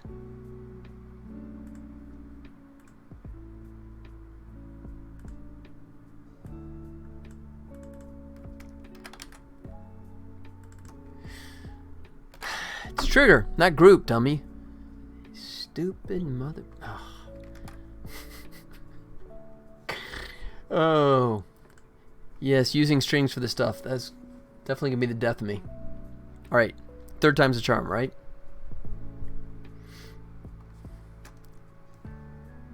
Spacebar. He was like crouching there.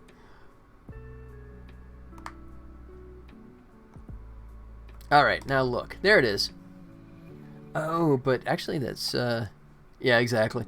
Okay, but that's interesting that the background's not quite reaching. I don't know. Tell me. I don't even know if I need the background. I think that might be overkill anyways. I think the text reads pretty well. Darn your string references. It's more of a theory than a reference. See what I did there? That was like a dad joke, right?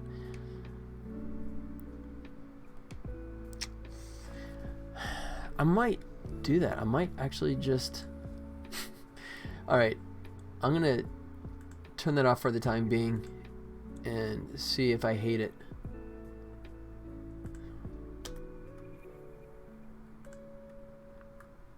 Yeah, okay. It's easy to say when the entire room is like pitch black, but if I'm in a bright environment, let's see. We'll test that here in just a second. So, oops, wrong thing. There it is. That's what I wanted. Background is now disabled. Disable that. Alright, let's see what we got.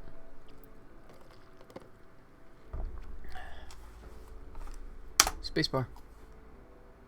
Wait, I'm not to my mark yet. Alright. Look. Yeah. Yeah, I think you're totally right. You know, it has a drop shadow. It has... Let's see, do I have an outline or a drop shadow on it? I don't remember. It has a none. Really? I thought at least I had a drop shadow on that. I guess because I was using the background, I felt like I didn't need it. So let's go test.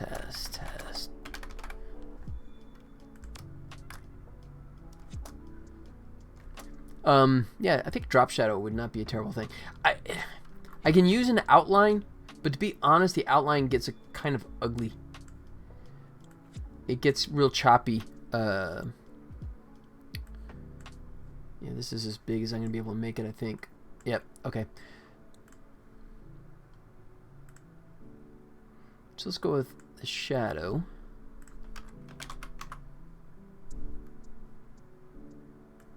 Yeah, we'll try that.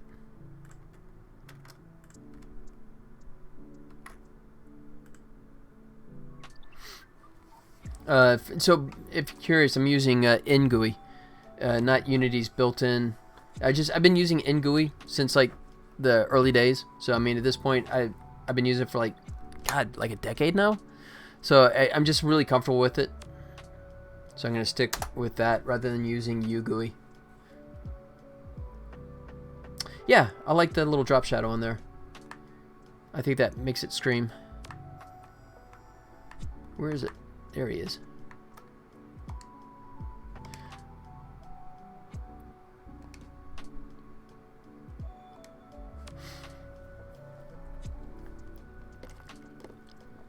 All right.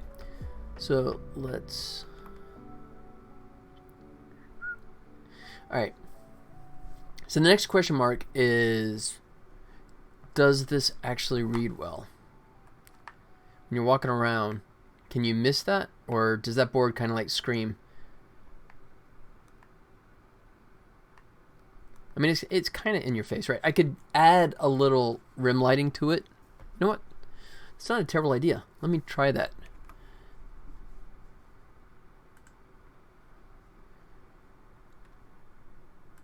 I just want to make sure that it really sticks out. I don't want you to walk past it and keep missing it.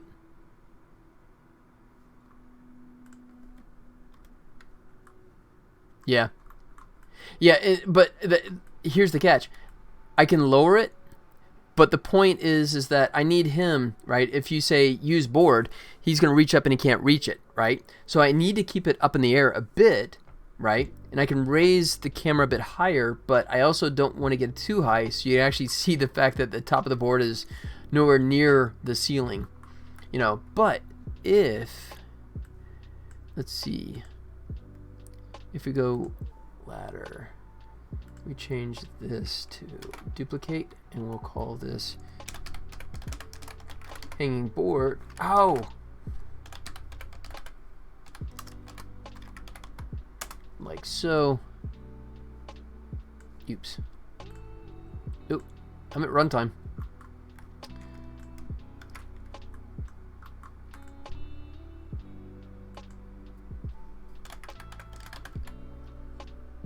There. So now I can mess with this one and know that I won't affect the other wood stuff that's going around. So here's what we're going to do. We're going to try some... We're going to do rim lighting, or... Let me try that.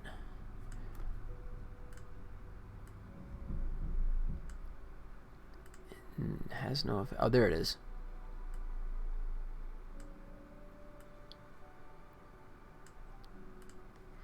And really pump that up like so.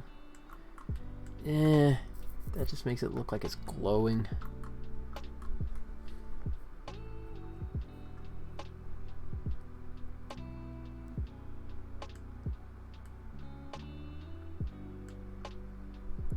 Let's see, outline.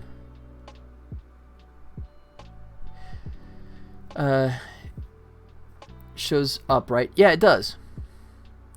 Oh, add a blinking light to the when it yeah. maybe like an audible cue as well. You know, a little ding to let you know that, hey, you're passing by something. Something like that, maybe.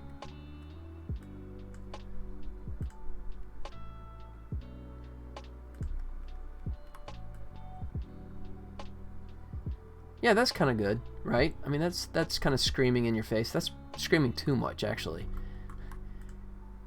I think that's excessive. Yeah, okay.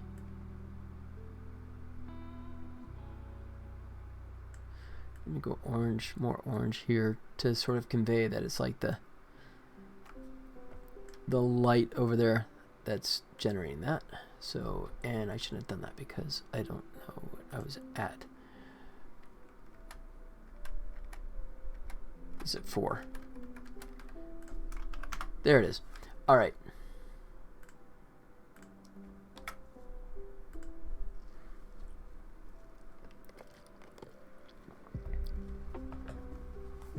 Yeah, so if you look here, where's my cursor? Come on, cursor. So if you look here and you walk up to an object, see how it just like completely pops up and back, right? So I don't know. I like the idea of an audio cue, but considering you're going by hotspot items all the time, it may get really old.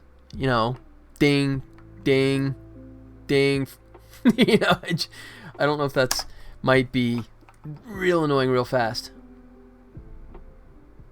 But maybe having some kind of spark or something flash behind it to help draw your eye more, that might be a good idea as well. A visual cue. I could try and do something here where, let's see if I push it up higher, but I don't know. It looks like it's a little more noticeable. Let's go. Okay, what happens if we cheat our target?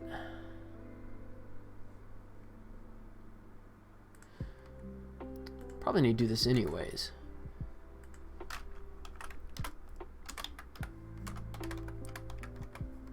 Player target, raise position.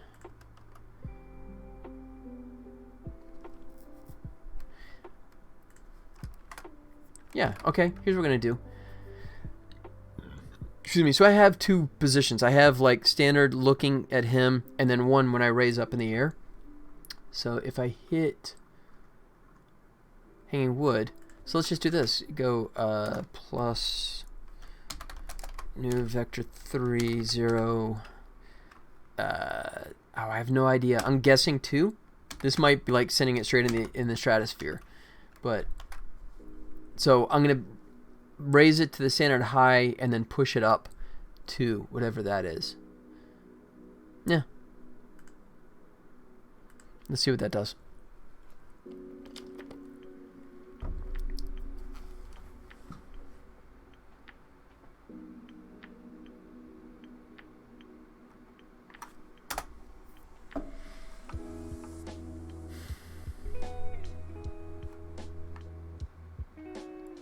And whoa!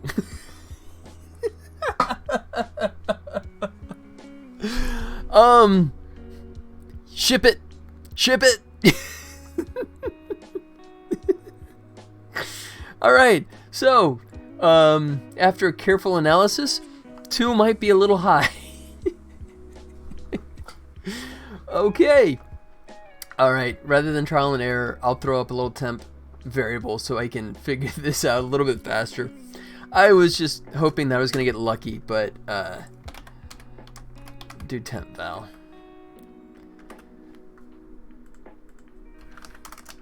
And we'll say and make it a float temp.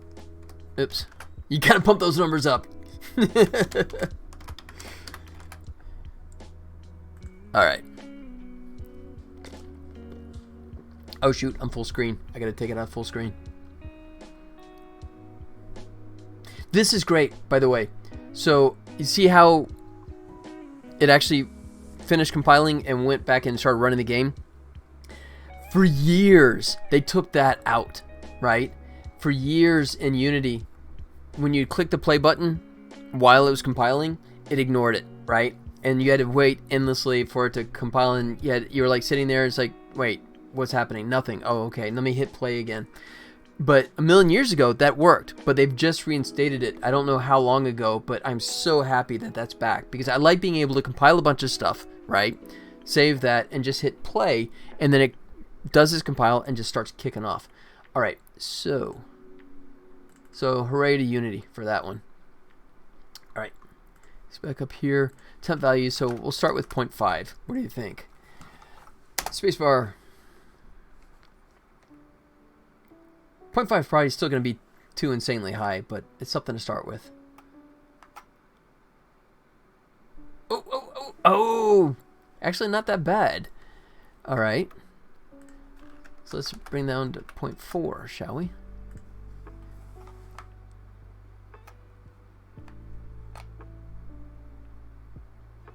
Oh, nope. Okay. Oh, I didn't mean to stop it. Damn it. 0.2. We'll just start with 0.2.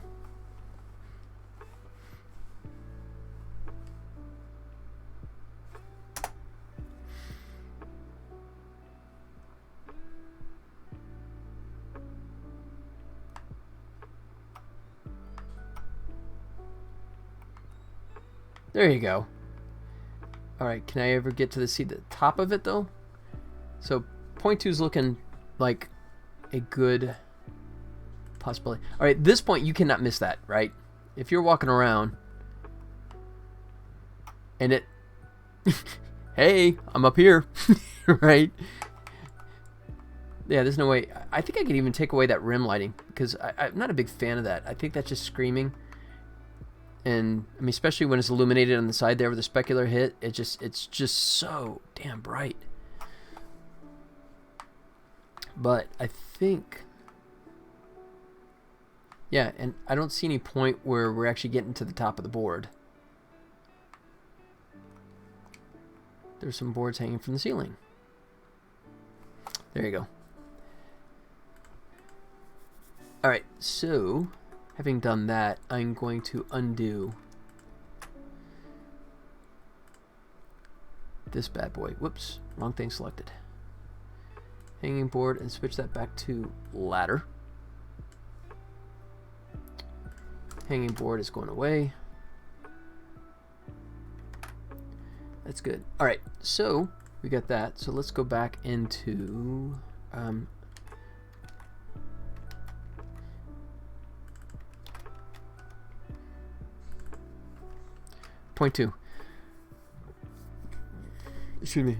Yeah, I mean, it's the fact that the camera is going up and the fact that that board is taking up half the screen. That's got to register at some point, right? I mean, the fact that I'm not illuminating it anymore, it still seems like, you know, between that and, you know, popping up in the corner of the screen going, board, dummy. You know, worst case scenario is there will be a hint system that's like, first hint will be, hey, is that a board up there? You know? Yo, dummy. Alright, so that takes care of him. So now, I'm going to grab him and we'll go use request. There it is. So, and I don't think I have it in here yet. I think this is going to be the first time. Yeah.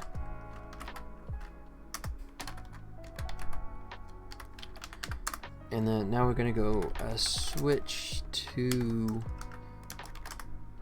whatever we have in our possession. Shoot. Can't remember.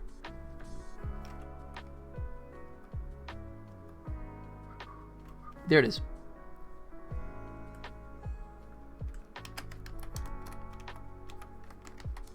There. So, and to make sure we don't error out, I'll do a quick check. If you're holding nothing in your hand, then it just does the I can't reach it, which I think I've already done. Too bad I can't reach it.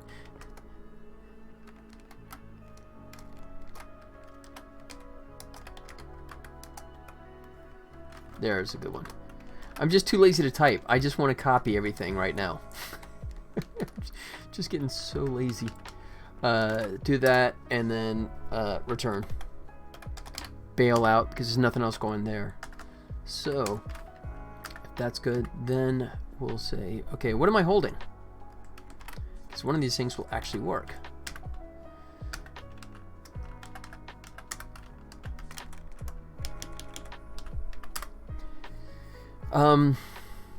So I'll say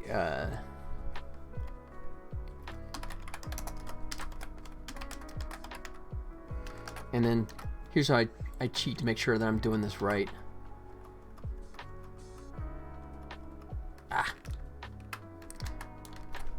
Go rock scanner.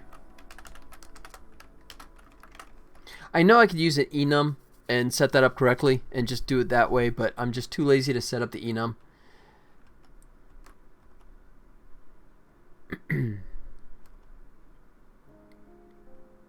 Inventory. So actually, I guess it's all sprite name. There it is. Yeah, so it's actually spaced.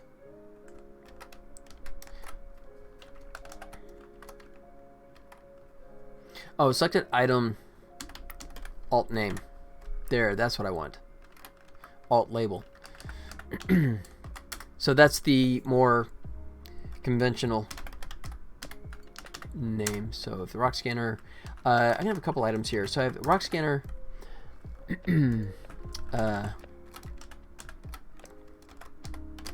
rock hammer. Rock hammer, don't hurt him.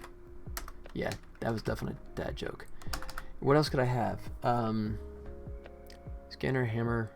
I think that's all you have access to, because the only thing else after that would be the board. Oh no, yeah, that's all I have. That's the only thing you can pick up at that moment. So large board, is that correct?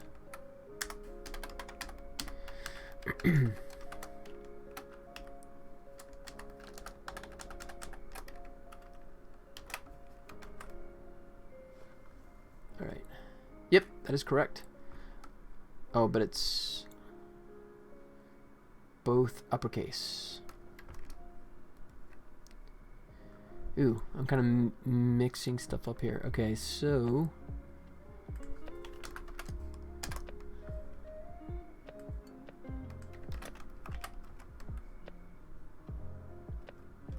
all right.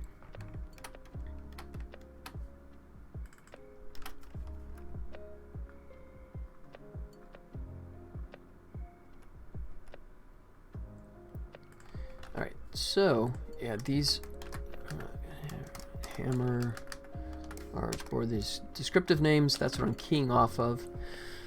In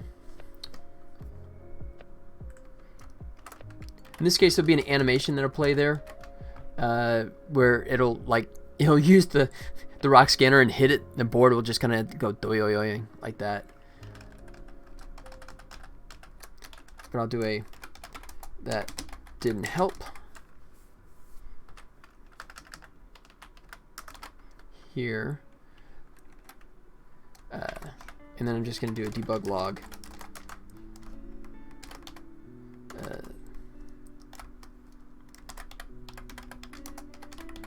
Boards fall down, and then we'll transfer the contact will be from the hanging board to a group of boards. So we'll make the current contact equal null. He's not holding anything, and then GUI buttons disable. All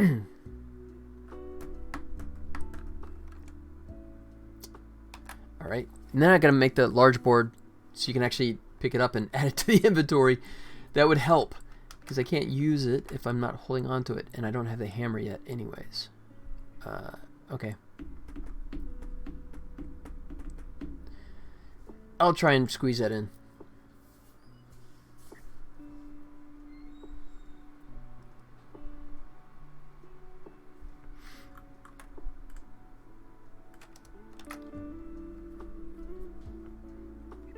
But I need to wrap up here pretty soon. Got to do some stuff before tonight. Let's see. Where am I?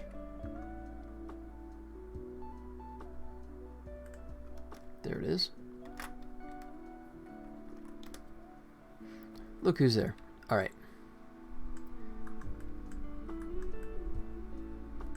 So we have the box collider, which just serves as the thing for him stepping over so he doesn't walk through it.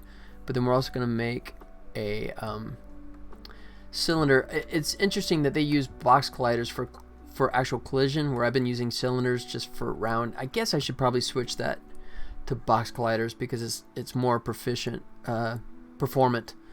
But I don't know. I hate the idea of like sharp edges. That's why I keep using a cylinder. Let's see. I'm just curious.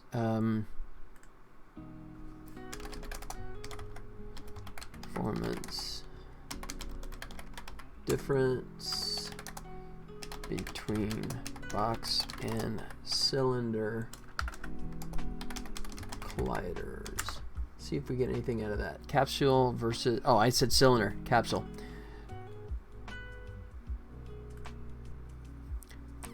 Wait, it has 10,000 static colliders. Wait a second, I have like 4, so maybe this is a non-issue.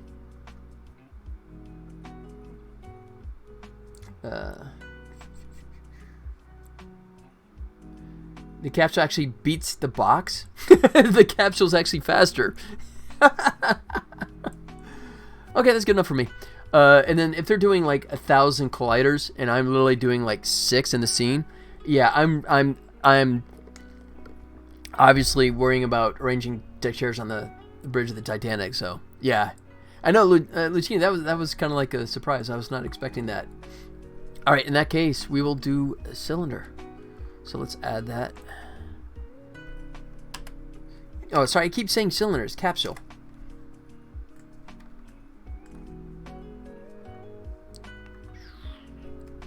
All right, radius. Whoa.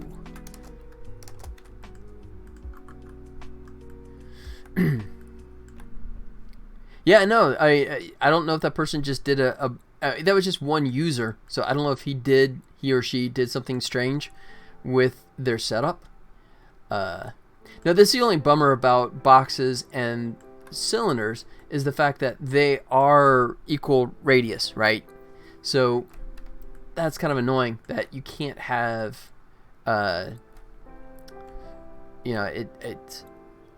wait, no, maybe that's not true. Maybe it is. If I do a box collider, remove, maybe that isn't true for this. Maybe this might be a good instance where a box collider is better. And I make him a trigger. And the size. Yeah, you know what? In this case, this is actually a better thing. So it's more in line with him. Because the other one, you could be like way far away from the board and it triggers. So, ironically, I am going to use a box. And it's just a trigger. But I'll go ahead and pump it up here. Like so. That should be good enough. Yeah. Let me get isometric.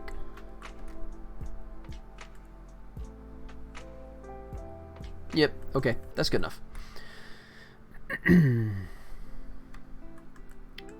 And I think I pushed it far enough away that it won't interfere with the hanging one. But let's find out. Alright. Wood trigger, and this is... I'm going to call this wood large. Group. Do I want... I'm going to capitalize them. What the hey? Since that's a group, at least I'm calling it that. Alright.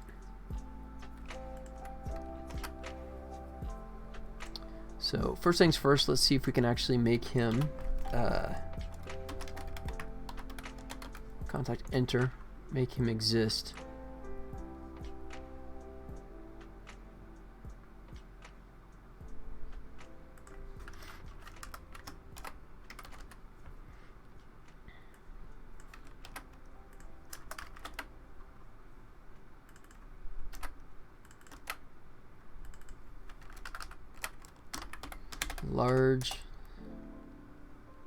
Large wood. It's a small little descriptive area, so I guess because they're smaller pieces.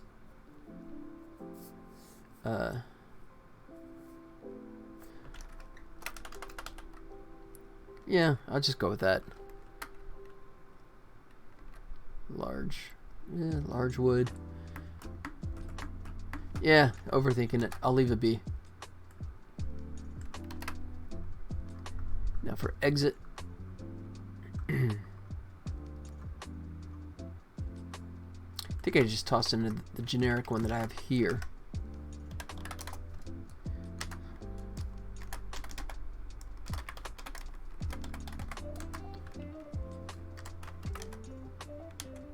All right.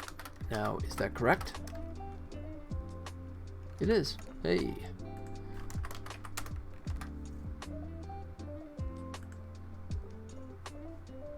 This is an interesting thing. You can't hear it, I'm sure, but my GPU right now, the fan is cooking, and this is a Unity thing. This is so strange. So right now, let's see. If I go to my task manager, just out of curiosity. Yeah, right now the GPU is up to 14%, right? And you're kind of going, wait, but I'm not running the scene. Right? I'm not doing anything, but because I have an item selected, I don't know why this freaks out Unity and it kills, but here, just so you can see this. Check this out. So I'm at 14%. You see very high. That's Unity, right? So if I deselect, watch it. There it goes. It's been like that for forever, and I have no idea what it is about selecting an item that just pisses off Unity and makes it just freak out and just crush the GPU. Yeah, I know that is weird, isn't it? Yeah. But yeah, I mean, I get so paranoid whenever I hear the fan, right? I just instinctively kind of start clicking over in an empty area because my video card is kind of going, sir. Please, hey, yeah, are you still using that board? Could you please, for God's sakes, deselect it? Okay, and I'm going to select it for just a second there. And the fan started to kick in again. All right. Oh, crap. Sorry about that. Just knocked your eardrums off. All right. Try this one more time. Yeah, about to go in hyperdrive. Yeah, look at that. There's large wood. There it is. And then, good. My key thing is I want to make sure that they were separated so there's no crossover, right? But you see there's a little gap. There's a little space in there between looking at the large piece of wood there versus the loose board above. Perfect. And then I'm going to say grab that and yeah.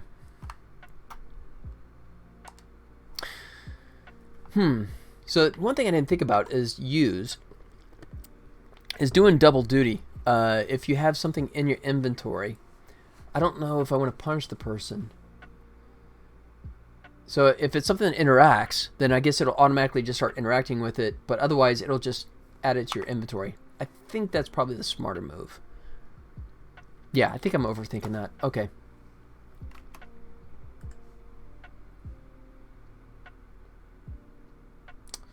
All right.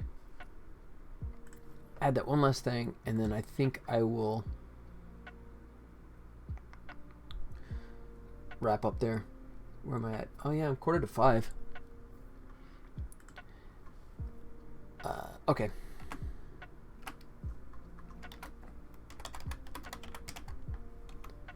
request. Current contact name, and that would be all the way down here. Hanging wood trigger. Excuse me.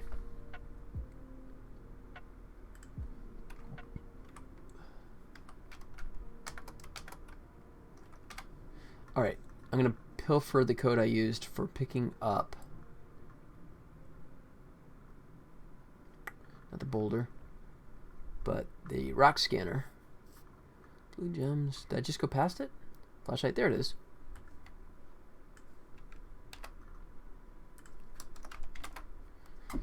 Okay, interaction list. That's fine, it's doing. So right here, the action list, that's using the Adventure Creator plugin to just go ahead and do that animation where he dips down. And then once it finishes, I just look for the reaction and I say,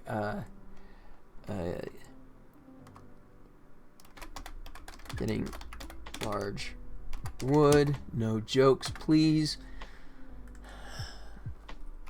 All right.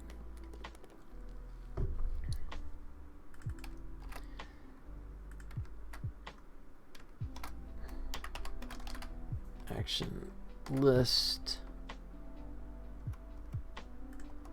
There it is.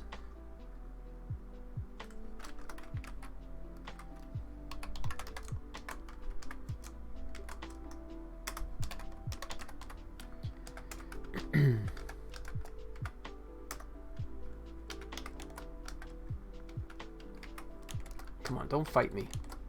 What the hell? Oh, missing a quote. That's why it's getting pissy. Alright. So I'm going to add to inventory. Board, which actually I do have.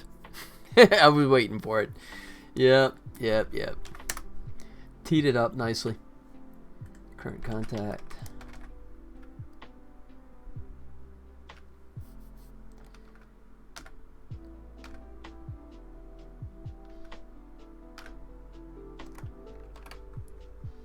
Rock scanner. Okay, so I need to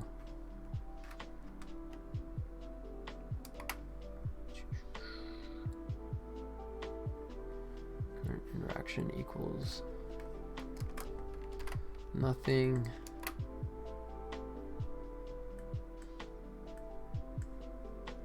All right.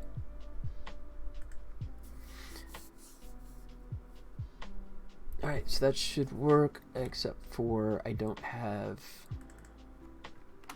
large board available yet. So if we go copy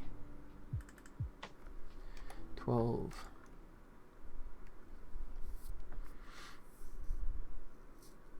Oh shoot, what do I actually call it?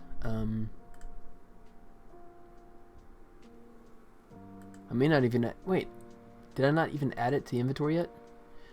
Let's see. No, large piece of wood. I call it large piece of wood. Yeah, see, but once again, that space isn't big enough, so gotta rename that. Yeah. And just for FT, so I have the double entendre there. There you go, you're welcome.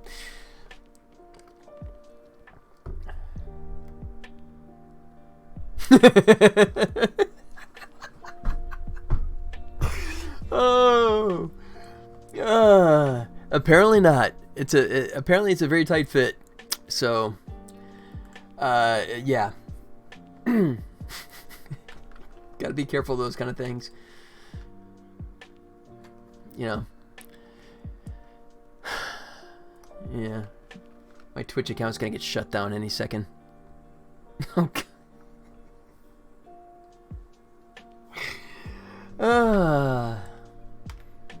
Yeah, you know what? I'm not even gonna, like, I had 3 jokes that just came to mind all at the same time, and I'm doing none just because I don't want to. I don't want to. Yeah, I don't know. I don't want to get shut down. Oh wait. Really? Tell me you didn't steal it. Oh, there it is. Okay. So, there you go. I use like my old socks. the armrest of my chair is like really like plastic, hard plastic. So I take just old socks and I put it on the armrest. But sometimes I knock it off and don't notice it's on the ground. But other times when I'm not paying attention, Penny will surreptitiously come in and steal them and add them to her collection. So I never know. Whenever it's missing, I always blame Penny first. But in this case, it was just gravity. Okay. So in theory, I'm going to leave that one open. Alright. And then...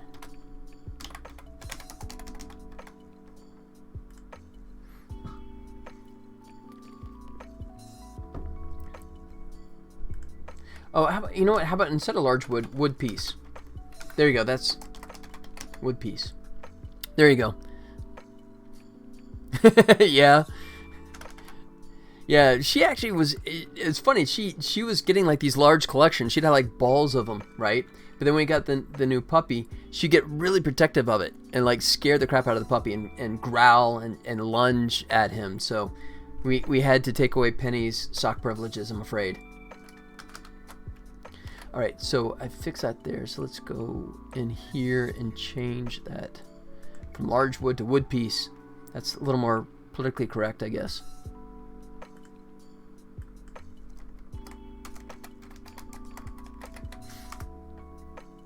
And then this is going to be...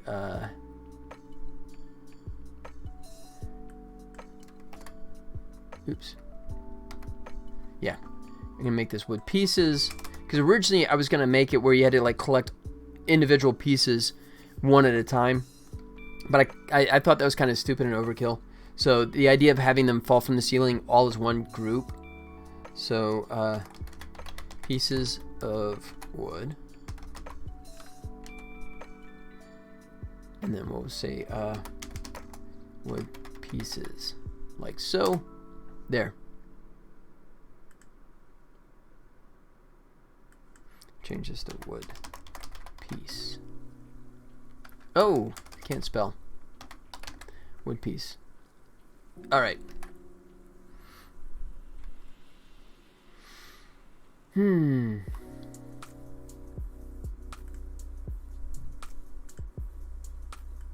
we'll copy that, and now look for. Go on the hunt for large wood. It's just wrong. Wait, what? Large board. Really? Is that what I... Guess I was calling it before. It was large board.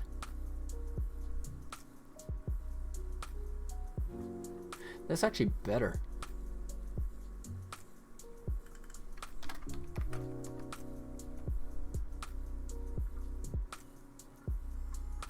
Yeah. I think large board is a better term.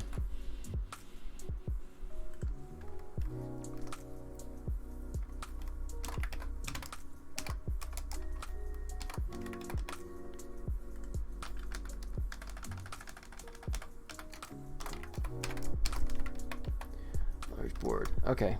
So, and then I'm just going to call these boards.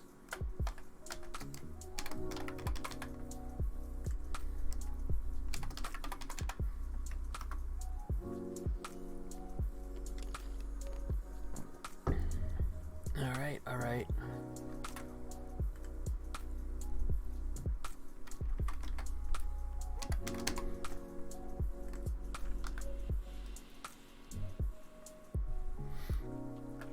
Alright, I've already got that plugged in, so don't know if I want to change that because, what the hell. I'm only going to be consistent. Large board. Hanging boards. Group.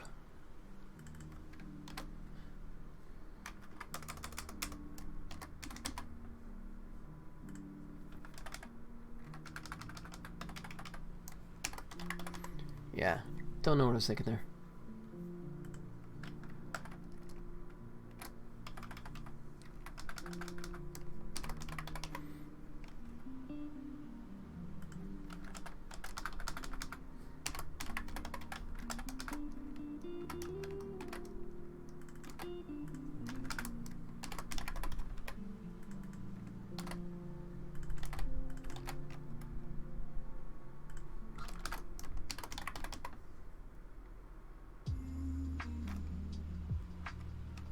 Alright, is that all hanging? Ooh.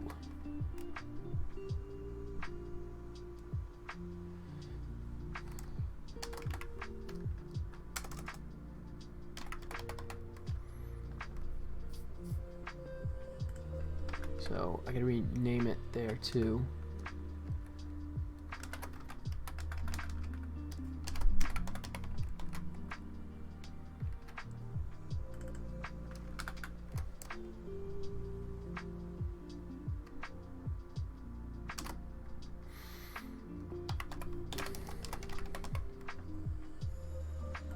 It was boards. How about that? Okay.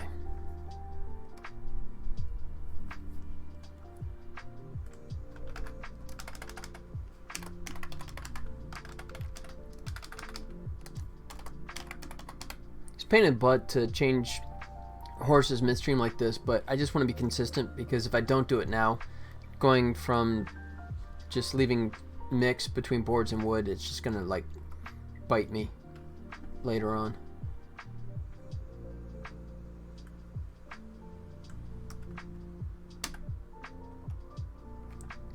Damn, I had it all over the place too.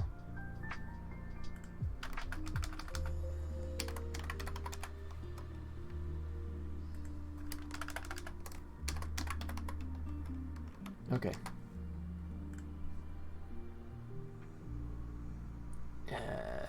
Did it break anything? Not yet.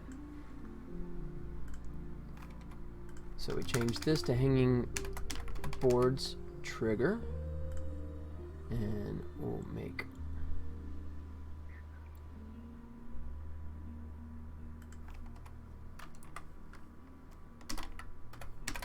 large board group. There we go.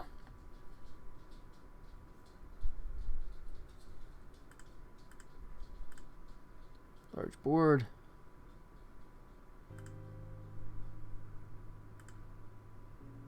Alright, I think that's... Oh, I probably need to reassign some stuff here. That probably broke some things.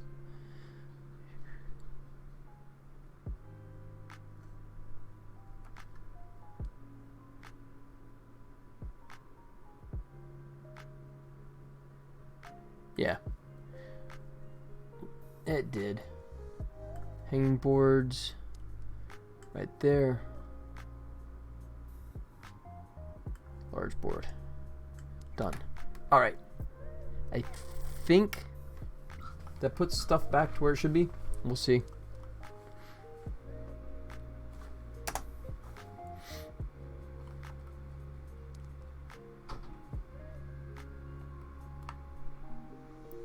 Large board. That's a good start. Oops. But exiting out didn't work there. So entering worked, exiting didn't.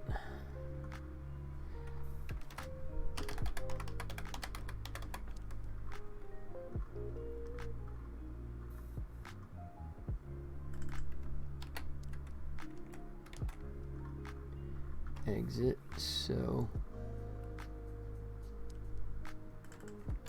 yeah, that's why.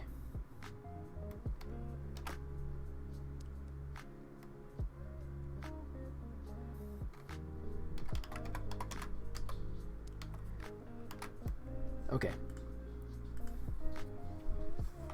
Well, that wasn't too bad. That's the only typo I had out of all those changes. That's not too bad then.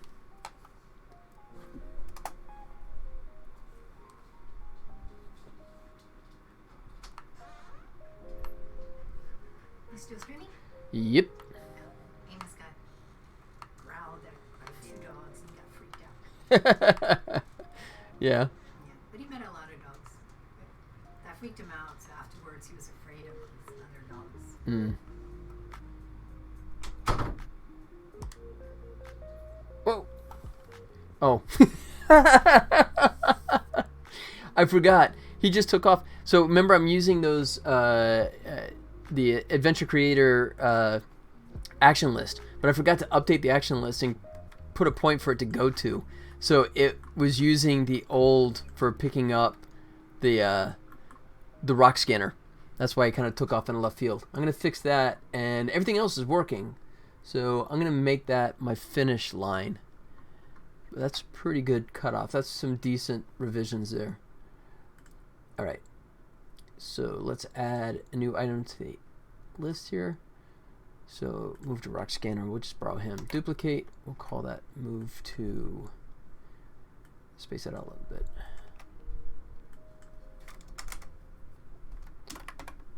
Large board. No more large wood. Sorry. Move to large board. Duplicate.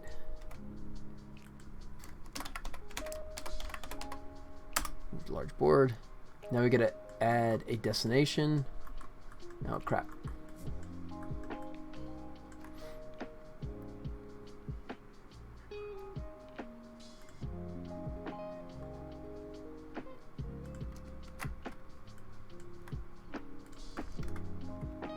There we go.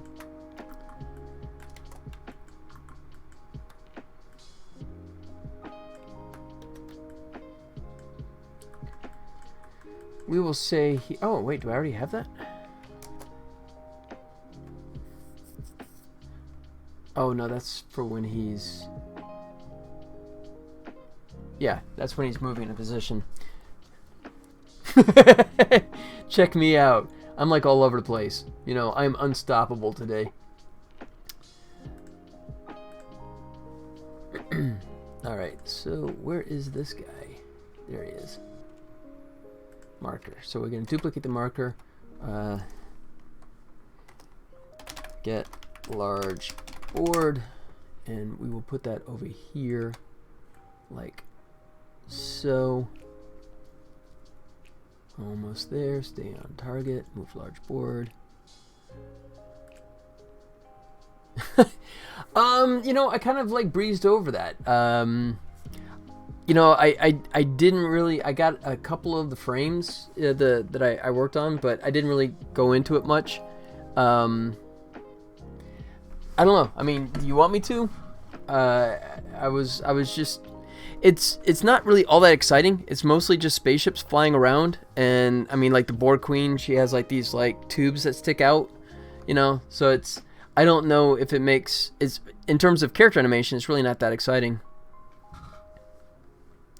No, right now it's just the Star Trek stuff, the Picard stuff, and like I said, it's mainly just, and I mean, there's only so much I can show because we're now 6 episodes in of season 2, you know, and there's more stuff coming because we were working on season 2 and season 3 at the same time, so you know, there's a few things here and there, but I mean, it's mainly just like, you know, spaceship flies through the air.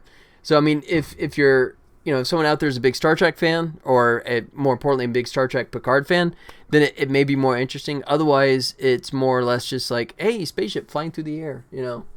And I mean, even the Borg Queen, while I was happy to be a part of it, I mean, it's still an actress, you know, in a whole suit, and you know, me just sort of like animating these tubes that come out and allow her to plug into the ship.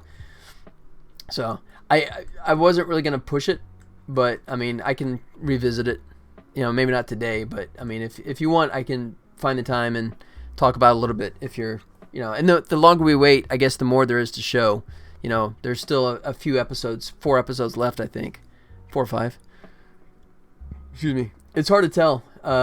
It's hard for me to keep up, you know, but especially the way we ping pong between the different episodes. All right. So, get large board. He's good. Let's see, move to large board.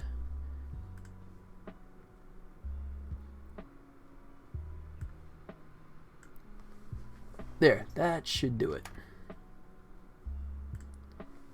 And he's up there at like the 4 range. All right.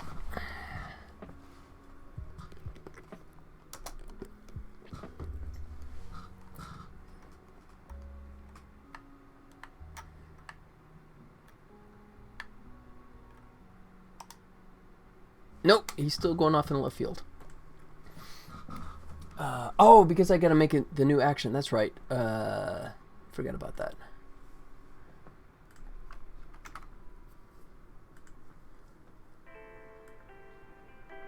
And that's number 6. Alright. I'll finish up. I'm going to duck out for a quick restroom break, but hang tight. I'm going to finish up. Be right back.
Alright, let's finish up here. Where's my mic? There it is. Get that out of the way. Alright, so a couple of last minor changes here. Board, and then so this is, I think, action 6. Yep, number 6. Alright, that should fix it.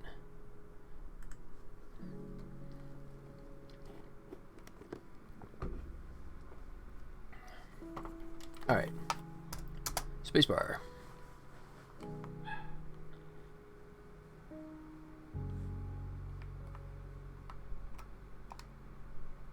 Nope, still going off in the left field. Whoa! Okay, not as fixed as I thought it was. Move to large board, move to large board. Ah! Because I got the wrong thing there.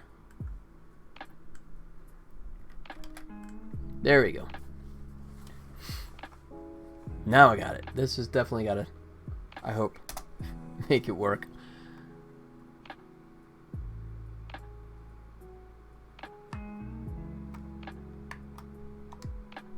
Nope, still, what the hell? Why is it? Oh, because I didn't save. Really? Huh.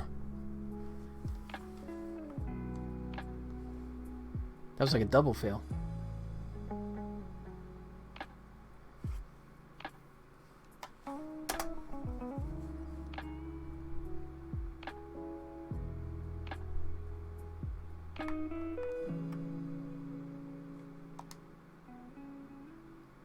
There you go.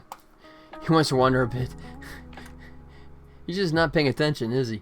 Alright, so move to large board and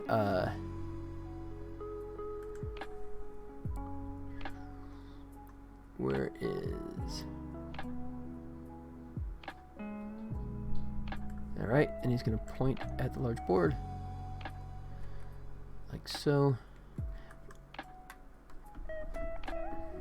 Alright, I might have to... Oh, you know what? I'm going to move this one back. Where am I? This guy. Because right now, he's sort of like already on the collider with the board. Which I don't want.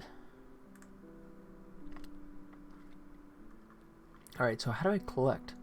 Flashlight.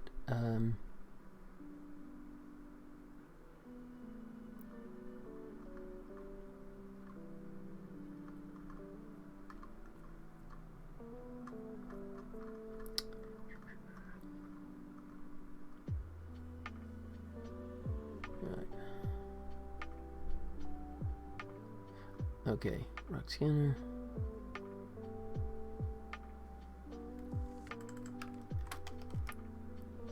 There it is. Okay.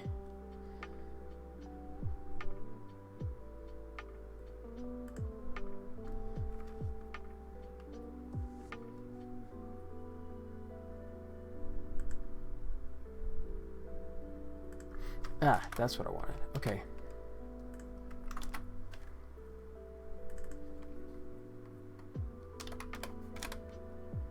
Large board. Make it disappear. There it is. Alright, I think that's it. Because now he actually bends down, picks it up as the inventory, faces it, and the board should disappear.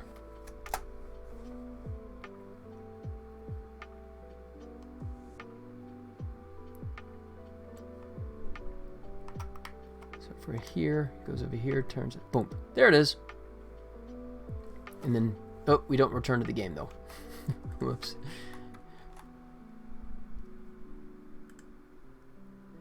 Good game, thank you. Current interaction. One last toss. Yeah, she's back, so you can do one more little cameo. So true.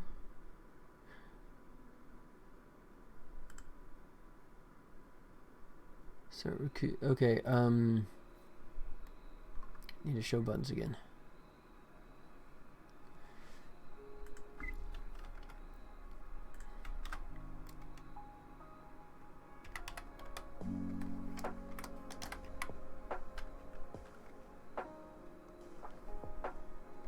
Ah, crap.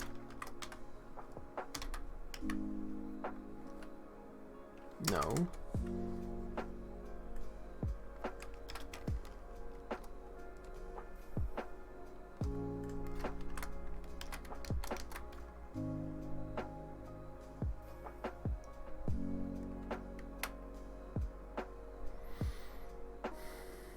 Alright, and that's... So we need to delay that. So...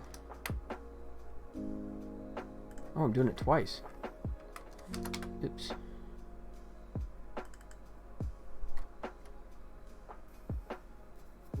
Okay, so that just delays that.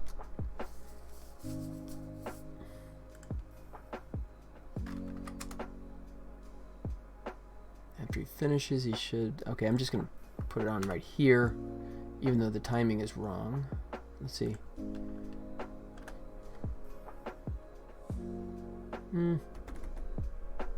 Easy peasy. It is, man. I'm just dragging this stuff out just to make it look complicated, but, you know, I'm just totally blowing it up when it's just brain dead simple stuff. How do I do it? Yeah, I'll just turn it back on this way.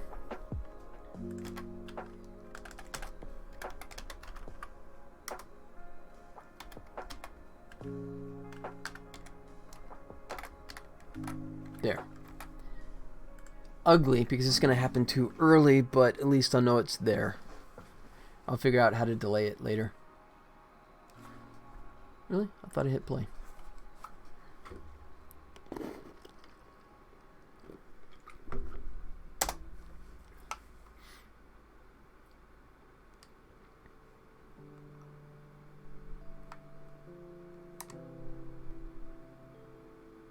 There it is. Oh, but I still have no control. Alright, since I'm doing the other ones too early anyways, I'll just put it here.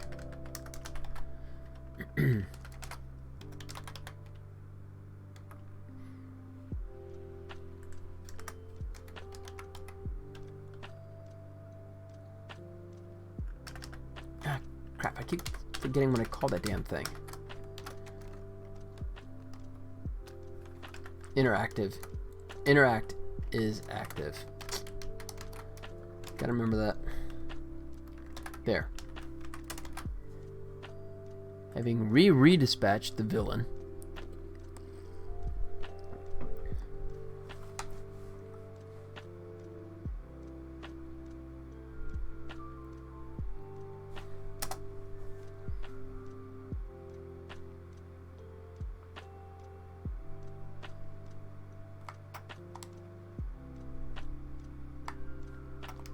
There it is. Okay.